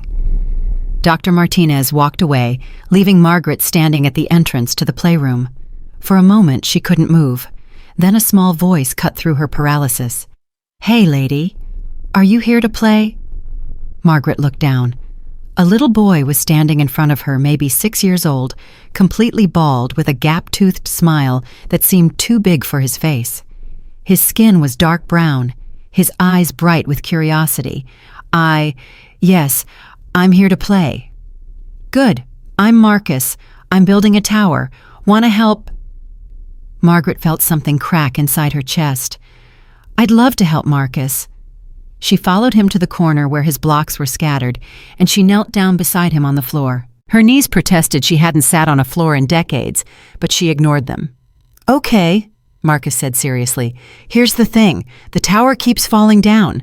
I think it's because the bottom blocks aren't strong enough. We need bigger ones." "That makes sense. Should we look for bigger ones?" "Yeah, but the big ones are over there." He pointed across the room. "And I'm not supposed to walk too much because my legs get tired." "I can get them for you." "Really? Really?" Margaret stood up and walked across the playroom, gathering the larger blocks in her arms. She could feel eyes on her, the mothers watching the nurses, observing everyone, wondering what this infamous woman was doing in their space. She brought the blocks back to Marcus and knelt down again. "Here you go." "Thanks, lady. What's your name?" "Margaret." "That's a fancy name. My grandma is named Margaret, too. She makes really good cookies." "Does she?" "Yeah, chocolate chip. She brings them when she visits." His face fell slightly. "She can't visit much, though. She lives far away and she's old." "I'm sorry to hear that." "It's okay. My mom is here. She stays with me all the time." He pointed to a tired-looking black woman in her 30s who was watching them from across the room. The woman's expression was guarded, suspicious. Margaret felt a chill run down her spine. That woman knew. She had to know. But Marcus didn't notice. He was already focused on his tower, his small hands carefully stacking the larger blocks at the base. "See? It's already more stable. You were right about the bigger blocks." "You were right. I just helped you get them." "We were both right then." Margaret found herself smiling a real smile, not the practiced expression she wore at social functions. "Yes, we were both right." They built the tower together for the next hour. Marcus chattered constantly about his favorite superheroes, about the food he missed from home, about the nurses he liked, and the one mean nurse who always gave him shots in his arm instead of his port because she was bad at her job. At 9:23 a.m., his mother approached. "Marcus, it's time for your medicine." "But Mom, I'm building with Margaret. We're almost done." "The tower will still be here when you get back." Marcus sighed dramatically. "Fine, but don't let anyone knock it down, Margaret. Promise." "I promise." He stood up slowly, his small body moving with the careful deliberation of someone who had learned not to trust his own strength. His mother took his hand, and they started toward the door. Then the mother stopped and turned back. "I know who you are." Margaret's blood went cold. "I saw the videos. Everyone saw the videos. What you did to that little girl." The woman's voice trembled with barely contained rage. "She could have been Marcus. She could have been any of these children. You kicked a sick child because of the color of her skin." "Yes, I did. And now you're here, playing with my son, building towers like you're some kind of good person." Tears were streaming down the woman's face. "Do you have any idea what it's like, watching your child fight for their life, while people like you walk around thinking you're better than everyone else? No, I don't know what that's like." "Then why are you here?" Margaret looked at Marcus, who was watching the exchange with confused eyes. She looked at the other mothers, who had stopped their conversations to listen. She looked at the children, who didn't understand what was happening, but could feel the tension in the room. "I'm here because I did something unforgivable," Margaret said slowly.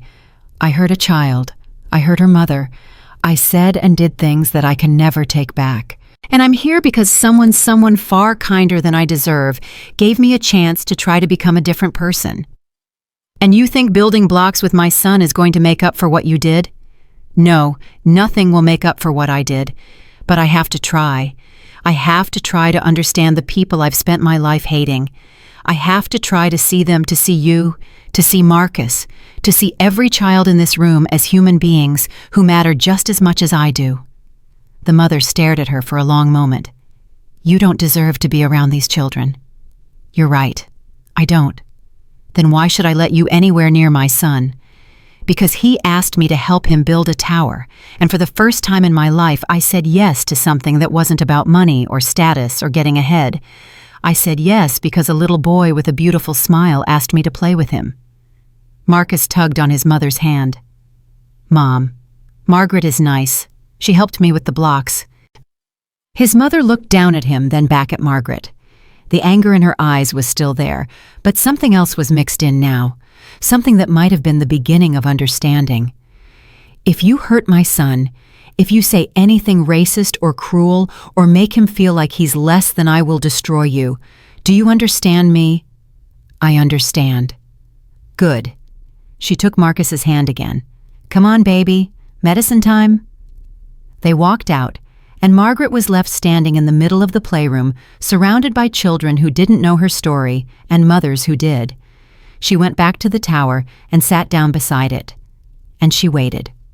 The weeks that followed were the hardest of Margaret's life. She arrived at the hospital every day at 7:30 a.m. and didn't leave until 5:00 p.m. She played with children, read them stories, held their hands during procedures when their parents needed a break.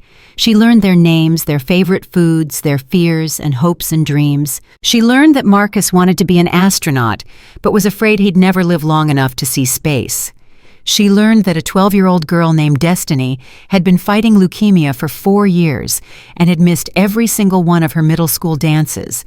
She learned that a teenage boy named Isaiah wrote poetry about death because it was the only way he could process the reality of his diagnosis.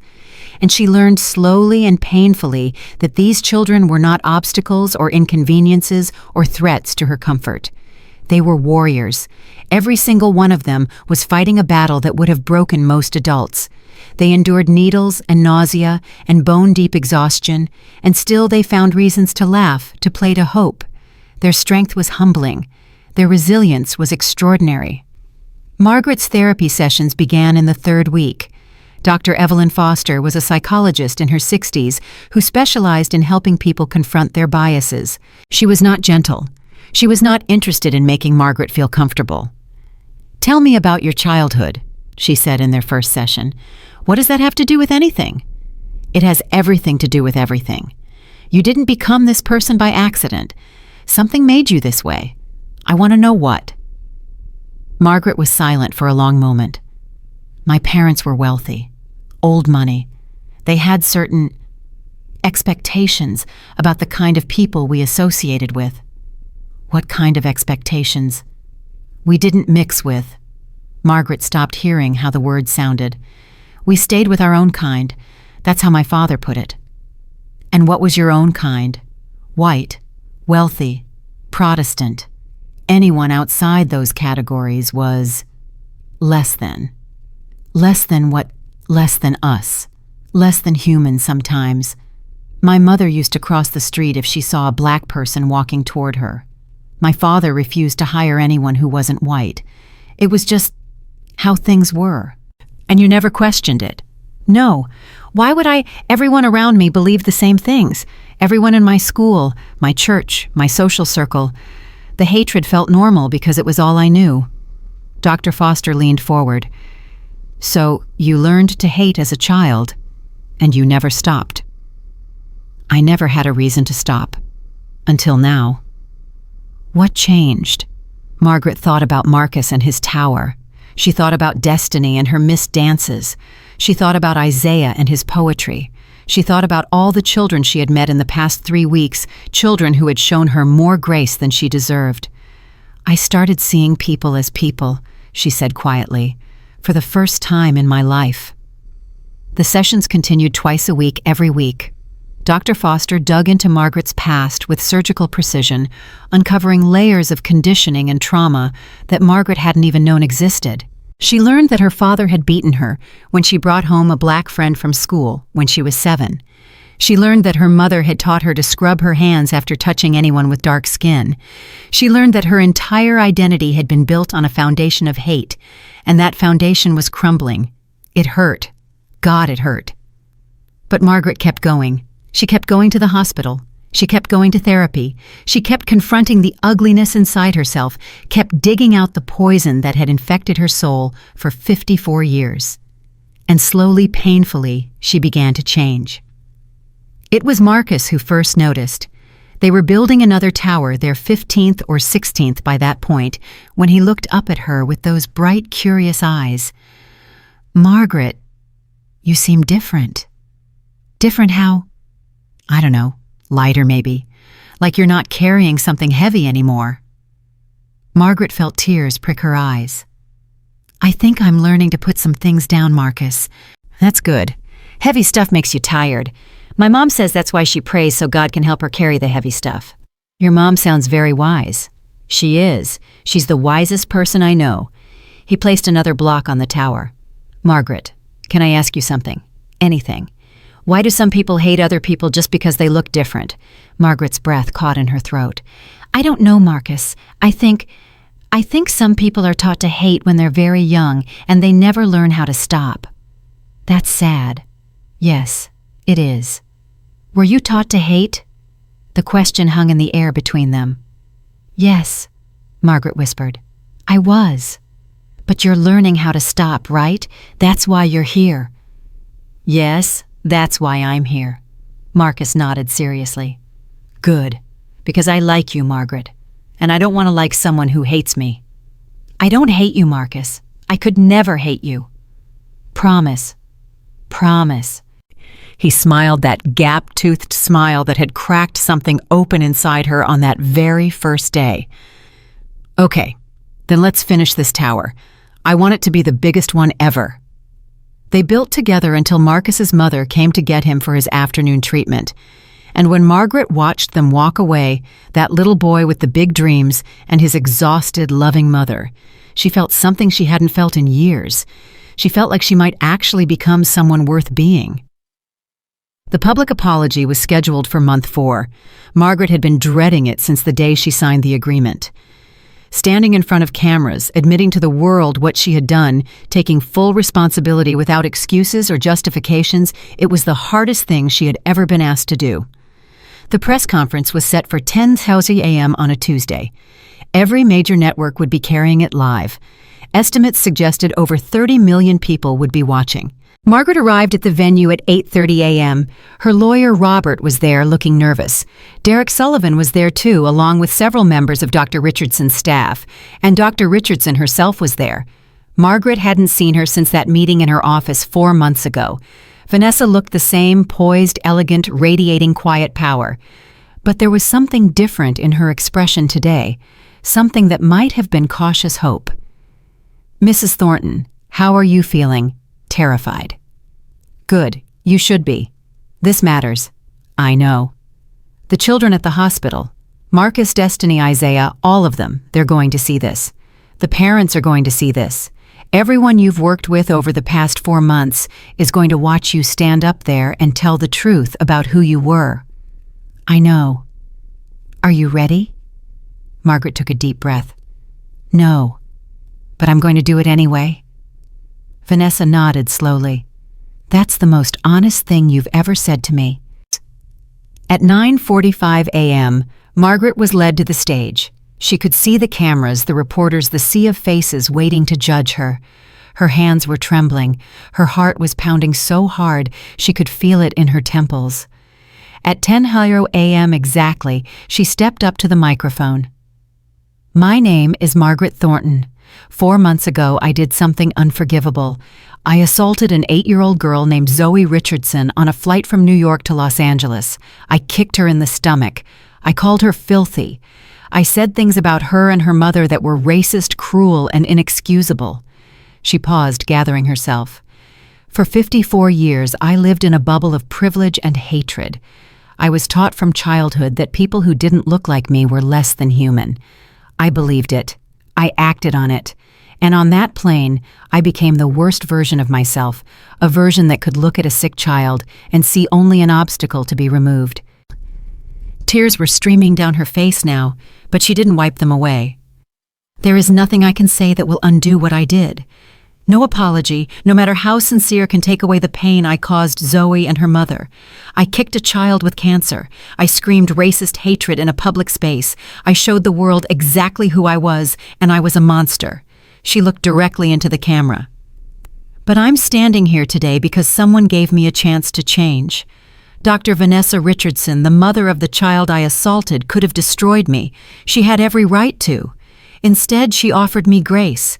She gave me the opportunity to see the humanity in the people I'd spent my life dehumanizing. For the past 4 months, I've worked at Richardson Children's Hospital. I've met children who are fighting battles I never imagined. I've held their hands during chemotherapy. I've read them stories when they couldn't sleep. I've built towers out of blocks with a 6-year-old boy named Marcus who wants to be an astronaut. And I've learned something that should have been obvious my entire life. These children are not obstacles or threats or inconveniences. They are human beings. They are warriors. They are braver than I ever was, and they deserve better than a world full of people like the person I used to be. Margaret took another deep breath. I am sorry. I am sorry to Zoe, who did nothing wrong except try to use a bathroom on an airplane. I am sorry to Dr. Richardson, who showed me compassion I did not deserve. I am sorry to Marcus and Destiny and Isaiah and every child at that hospital who has been judged by people like me before they even had a chance to be seen. I am sorry to my father, who taught me to hate and who I should have questioned a long time ago. I am sorry to every person I have hurt, dismissed, or dehumanized in my 54 years of life. I cannot undo the past, but I can choose what I do with my future, and I choose to spend the rest of my life trying to become someone worthy of the grace I've been given. She stepped back from the microphone. The room was silent for a long moment. Then, from somewhere in the back, a single person began to clap. It was Derek Sullivan. He was joined by another, then another. Then the sound built and built until the entire room was applauding not for Margaret, but for the possibility of redemption, for the hope that people could change, for the belief that the worst among us could become better. Margaret stood on that stage, tears streaming down her face, and felt something she hadn't felt in decades. She felt like she might finally be free. 6 months had passed since that day on the airplane. 6 months of community service therapy sessions, sleepless nights, and slow transformation. Margaret Thornton walked through the doors of Richardson Children's Hospital at 7:15 a.m. on a Tuesday morning, no longer as a court-ordered volunteer, but as someone who had chosen to stay. Her 500 hours were complete. The agreement had been fulfilled. Dr. Richardson had kept her word. The charges were reduced. Prison time avoided. Margaret's company survived. She was free to walk away, to return to whatever remained of her old life. But she didn't want to. Margaret, you came back. Marcus ran toward her as fast as his small body would allow. He had grown in the past 6 months taller, stronger, his hair finally starting to grow back in soft patches across his scalp. The chemotherapy was working. The doctors were optimistic. Of course I came back. I promised I would, didn't I? Yeah, but grown-ups break promises all the time. Not this grown-up. Not anymore. She knelt down and pulled him into a hug. 6 months ago, she would have recoiled at the thought of touching a sick black child. Now holding Marcus felt like holding hope itself. Guess what? His eyes were shining with excitement. What? Dr. Patterson said my numbers are good, like really good. She said I might get to go home soon. Margaret felt tears prick her eyes. Marcus, that's wonderful. That's the best news I've heard all week. I know Mom cried. The happy kind of crying, not the sad kind. And I told her we should celebrate with chocolate cake, but she said we have to wait until we're actually home. Your mom is a smart woman. The smartest. He grabbed Margaret's hand. Come on. I want to show you the tower I built yesterday. It's even bigger than our best one. She let him pull her toward the playroom, passing nurses and doctors, who no longer looked at her with hostility. Some even smiled. The change hadn't been immediate. It had taken months of consistent effort, genuine kindness, and countless small moments of connection. But eventually, the staff had begun to see what the children saw, a woman desperately trying to become better. The tower was impressive. Marcus had been practicing. See, I used all the big blocks at the bottom like you taught me, and then I made it spiral like a DNA thing because Destiny told me about DNA and I thought it looked cool. It's beautiful, Marcus. Thanks. I'm going to be an architect now, astronaut architect. I'll build houses on Mars. If anyone can do it, you can. They sat together building additions to the tower until Marcus's mother arrived at 8:30 a.m. Keisha Williams had changed too over the past 6 months. The hostility was gone, replaced by something more complex. Not friendship exactly, but mutual respect, built on shared experience. Margaret, I didn't expect to see you today. My hours are done, but I couldn't stay away. Keisha studied her for a long moment. You really have changed, haven't you? I'm trying.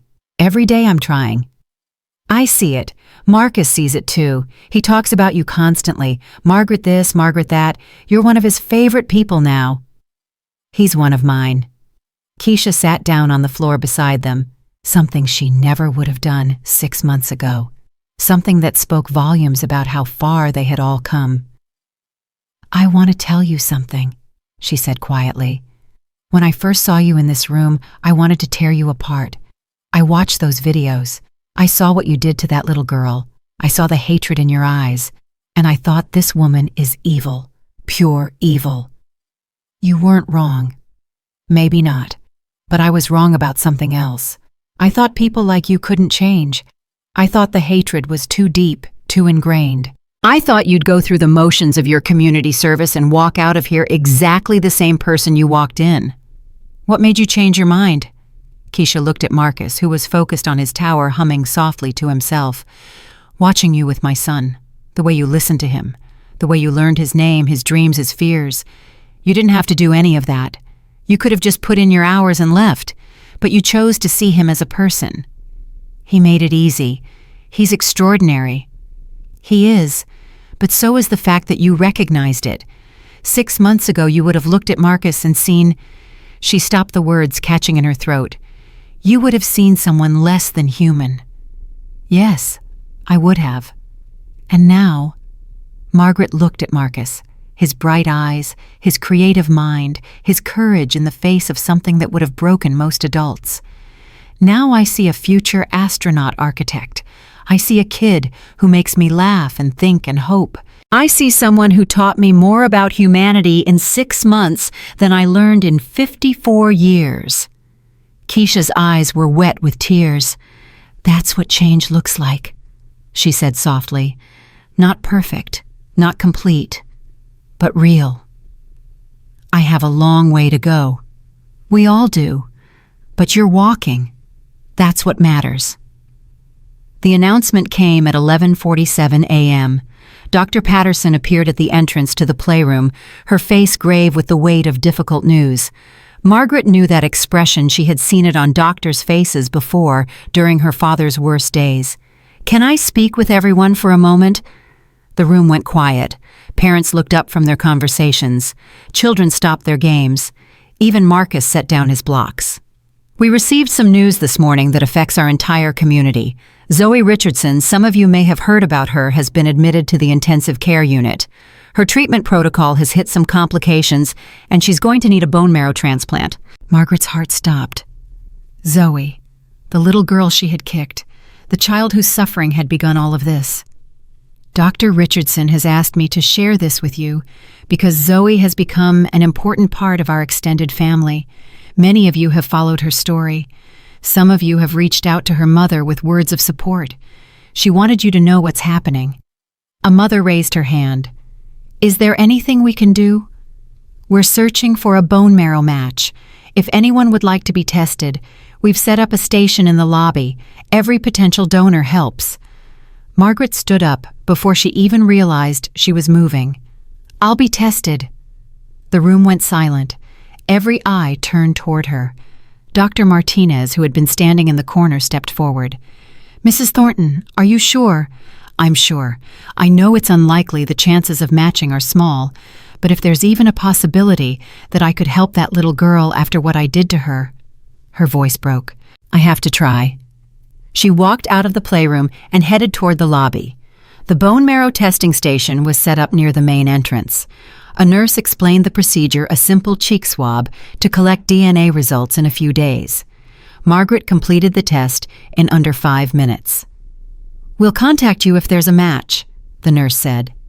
"Thank you." Margaret turned to leave and found herself face to face with Vanessa Richardson. The two women stood in the hospital lobby, separated by 6 months of distance and a lifetime of change.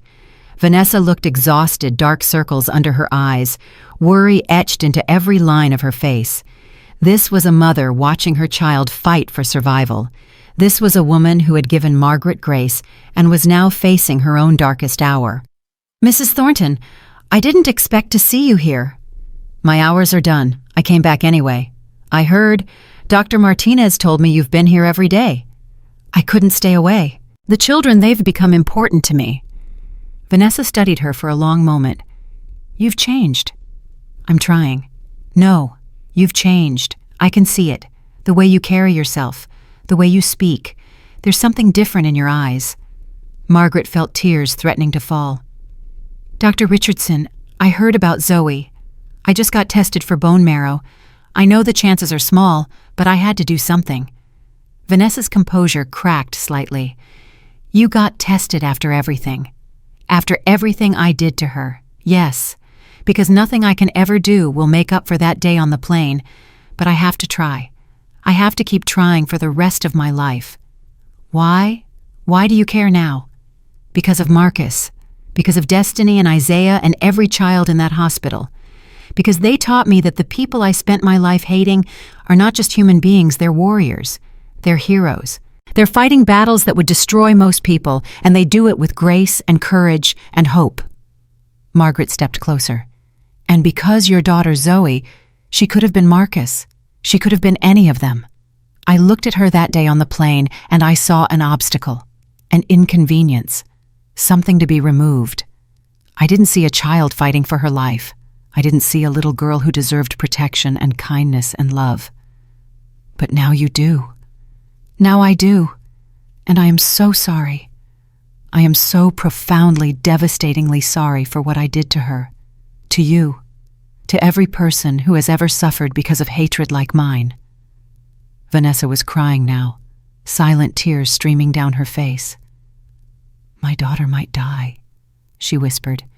"After everything we've been through, the chemotherapy, the radiation, the experimental treatments, she might die anyway." "I know. And I'm terrified. I'm so terrified I can barely breathe. Because losing David nearly killed me and losing Zoe." She couldn't finish the sentence. Margaret did something she never would have done 6 months ago. She stepped forward and wrapped her arms around Vanessa Richardson. The two women stood in the hospital lobby holding each other, crying together. The woman who had been the perpetrator and the woman who had been the victim, bound together by a shared understanding of suffering and hope. "I'll pray for her," Margaret said. "I know that probably sounds hollow coming from me, but I will, every day until she's better." "Thank you." Vanessa pulled back, wiping her eyes. "That means more than you know." The call came 4 days later. Margaret was in the playroom with Marcus when her phone rang. She didn't recognize the number, but something made her answer. "Mrs. Thornton, this is Dr. Helena Patterson from UCLA Medical Center." "Yes." "We have your bone marrow test results. I need to discuss them with you in person. Can you come to my office this afternoon?" Margaret's heart started racing. "I can be there in an hour." She made it in 47 minutes. Dr. Patterson met her at the entrance to the oncology wing and led her to a private consultation room. The doctor's expression was carefully neutral, the professional mask that medical personnel wore when delivering complicated news. "Please sit down, Mrs. Thornton." Margaret sat. "Your bone marrow test revealed something unexpected." "Am I a match for Zoe?" Dr. Patterson was quiet for a moment. "Mrs. Thornton, the chances of an unrelated donor being a match are typically about 1 in a million. It's extraordinarily rare for a stranger to have compatible bone marrow." "I understand. What I'm about to tell you is confidential. Dr. Richardson has given me permission to share it with you, but it cannot leave this room." "I understand." Dr. Patterson took a deep breath. You're a match. A near-perfect match. Your bone marrow is compatible with Zoe's at a rate we almost never see in unrelated donors. Margaret felt the room tilt. I'm a match. Yes, you are potentially the person who could save Zoe Richardson's life. The irony was not lost on her. 6 months ago, she had kicked this child in the stomach. Now, she might be the one to save her. When can we proceed? Mrs. Thornton, I need you to understand what this involves. Bone marrow donation is not a simple procedure. It requires surgery, recovery time, potential complications. You need to be absolutely certain. I'm certain. You haven't even asked about the risks. I don't care about the risks. That little girl... Margaret's voice broke. I hurt her in a way that can never be undone. If my body can help save her life, then that's what it was made for. I'll sign whatever paperwork you need. I'll do whatever tests are required. Just tell me what to do. Dr. Patterson studied her for a long moment. You really have changed, haven't you? I'm trying. Every day I'm trying. Dr. Richardson would like to speak with you. She's in the family waiting room. I'll take you there. They walked through the hospital corridors together. Margaret's mind was racing match bone marrow, save her life, the child she had kicked. The universe had a dark sense of humor, but perhaps it also had a capacity for redemption. Vanessa was sitting alone when Margaret entered the waiting room. She looked up, and Margaret could see that she already knew. Helena told you, yes, and I'm in, whatever you need, whatever Zoe needs. Vanessa stood slowly. Do you understand what this means? If the transplant works, part of you will become part of my daughter. Your cells will live inside her body. You will be connected to her in a way that can never be broken. I understand. The woman who kicked her, the woman who called her filthy, that woman's bone marrow will be keeping her alive. Yes. How does that make you feel? Margaret considered the question carefully. It makes me feel like maybe there's a reason for everything. Like maybe I didn't become a match by accident. Like maybe... She paused, searching for the right words. Like maybe grace isn't just about forgiveness. Maybe it's about transformation so complete that the thing that was meant for evil becomes something meant for good. Vanessa's eyes filled with tears. My husband used to say something like that. He used to say that God could take the broken pieces of our lives and turn them into something beautiful. I'm starting to believe that's true. So am I. The surgery was scheduled for the following week. Margaret spent the intervening days at the hospital dividing her time between the children's playroom and Zoe's room in the ICU. She had asked permission to visit, and Vanessa had granted it a gesture of trust that meant everything. Zoe was pale weak, but still fighting. Her eyes lit up when Margaret entered her room. You're the tower lady. Marcus told me about you. I am, and you must be the astronaut girl. Marcus told me about you too. I'm not an astronaut. I'm going to be a doctor like Mommy, so I can help kids who are sick like me. Margaret sat down beside her bed. That's a wonderful dream. Mommy said you're going to help me get better. She said your bones are going to give me what I need to fight the bad cells. That's right. My bone marrow is going to become part of you. It's going to help your body make healthy blood. Zoe studied her with curious eyes. Mommy also told me what you did on the airplane. Margaret's stomach clenched. She did? Yeah. She said you hurt me because you were angry about something inside yourself. She said you were broken, but you're getting fixed now. Your mommy is very wise. I know. Zoe reached out and took Margaret's hand. I forgive you. 3 words, spoken by an 8-year-old girl who had every reason to hate her. Margaret couldn't speak. The tears came too fast, too hard. My daddy taught me about forgiveness before he went to heaven, Zoe continued. He said holding on to anger is like drinking poison and expecting the other person to get sick. He said forgiveness is how we set ourselves free. Your daddy was a very smart man. He was a hero. He saved lots of people, and now you're going to save me. I'm going to try. You will. I can tell. You're different now. You're not broken anymore. Margaret wiped her eyes. How can you tell? Because Marcus said you're his favorite person in the whole playroom, and Marcus is really picky about his favorite people." Despite everything, Margaret laughed. "Is that so?" "Yeah, he only has 3, his mom, Dr. Patterson, and you. That's a big deal. I'll try to be worthy of it." "You already are." The surgery took place on a clear Wednesday morning. Margaret was wheeled into the operating room at 8:17 a.m., surrounded by doctors and nurses who treated her with professional kindness. She wasn't afraid. She felt strangely peaceful, like everything in her life had been leading to this moment. The anesthesia took hold, gradually pulling her down into darkness. Her last conscious thought was of Marcus and his towers, of destiny and her dreams, of Isaiah and his poetry, of Zoe and her forgiveness, of all the people she never would have known if she hadn't become the worst version of herself on that airplane. Grace worked in mysterious ways. When Margaret woke up 5 hours later, Vanessa Richardson was sitting beside her bed. "The extraction was successful. Zoe's transplant will happen tomorrow morning." "Good." Margaret's voice was hoarse from the anesthesia. "That's good. How do you feel?" "Sore, tired, but okay." Vanessa reached out and took her hand. "Thank you." "Don't thank me. This is the least I could do." "No, it's the most you could do. You gave part of yourself to save my daughter. That's not nothing. That's everything." They sat in silence for a long moment. "I've been thinking," Vanessa said finally, "about what happens next. After Zoe recovers, and she will recover, I have to believe that I want to do something to honor this moment, this transformation." "What do you mean?" "I want to create a foundation, something that addresses hatred and prejudice at its roots. Education programs, community outreach, rehabilitation for people who want to change. I want to turn what happened between us into something that helps others." "That sounds incredible." "I want you to run it." Margaret stared at her. "What? You've lived this, Margaret. You've been the person full of hate, and you've become someone different. You understand both sides in a way that most people never will. Who better to lead a foundation about transformation than someone who has actually transformed? I don't know if I'm qualified." "You're more qualified than anyone, and Derek will help you. He's already agreed to be on the board. We'll bring in experts, therapists, community leaders.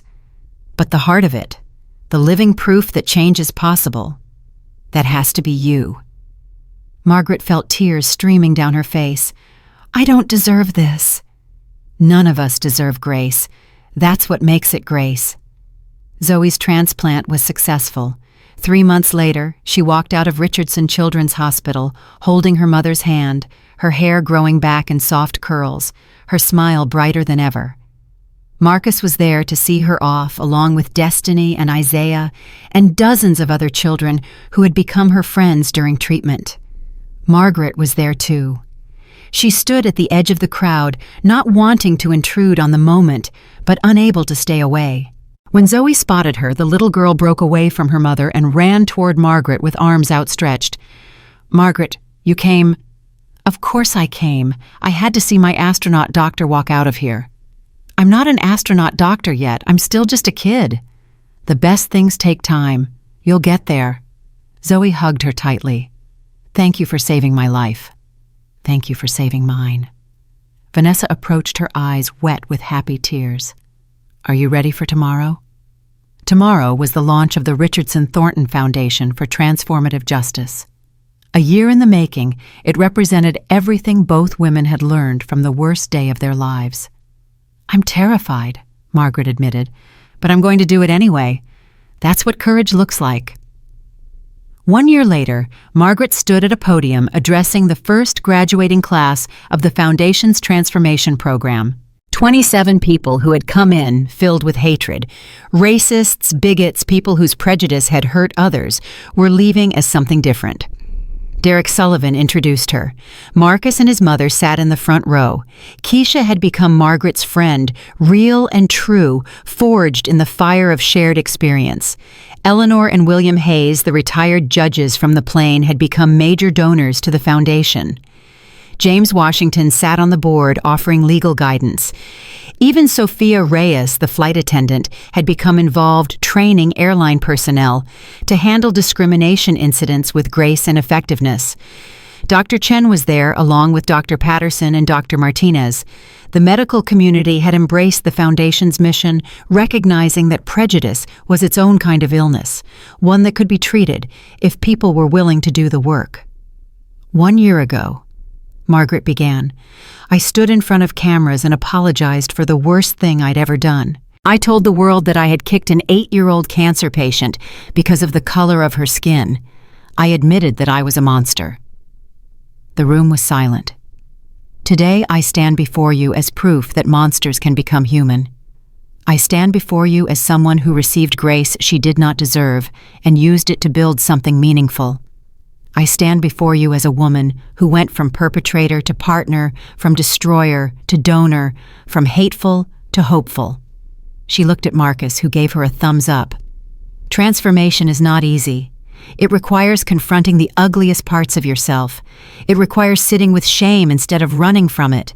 It requires doing the slow, painful work of unlearning everything you thought you knew about the world and the people in it. But it is possible. I am proof that it is possible.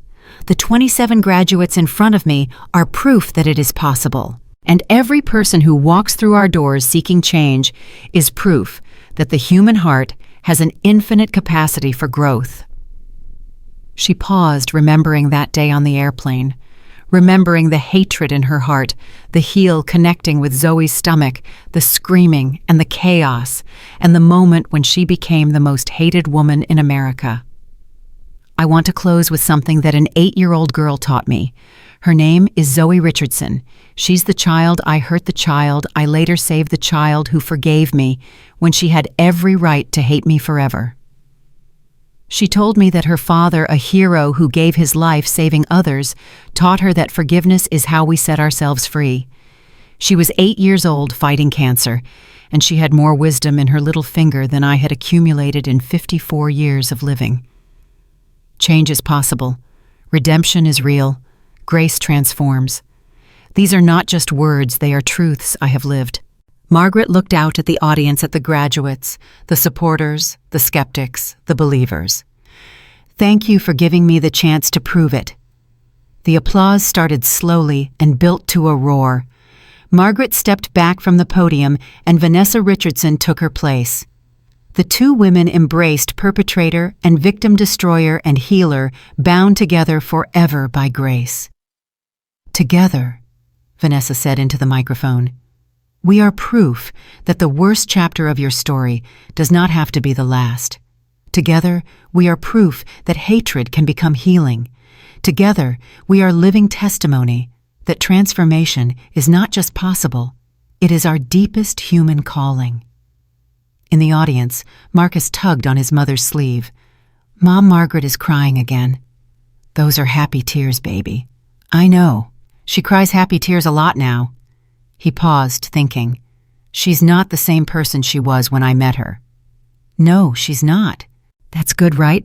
That people can change. Keisha looked at her son, healthy, thriving, dreaming of building houses on Mars, and felt her own tears falling. That's the best thing in the world, Marcus. That's what hope looks like. The sun set over Los Angeles that evening, painting the sky in shades of gold and amber. Vanessa and Zoe drove home together, mother and daughter, survivor and warrior. Mommy, do you think Margaret will keep changing forever? I think change is a journey, not a destination. She'll have good days and hard days. But yes, I think she'll keep trying. I'm glad. I like who she is now. So do I, sweetheart. So do I. They pulled into their driveway, and Zoe spotted something on the porch, a package with a card attached. What's that? Vanessa read the card and smiled. It's from Margaret. She sent you something. Zoe tore open the package with eager hands.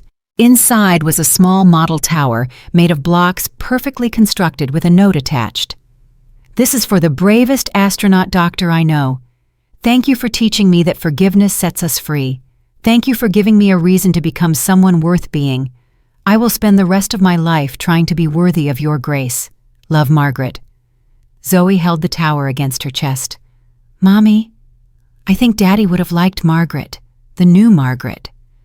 Vanessa thought about David, his kindness, his courage, his unshakable belief that people could be better than their worst moments.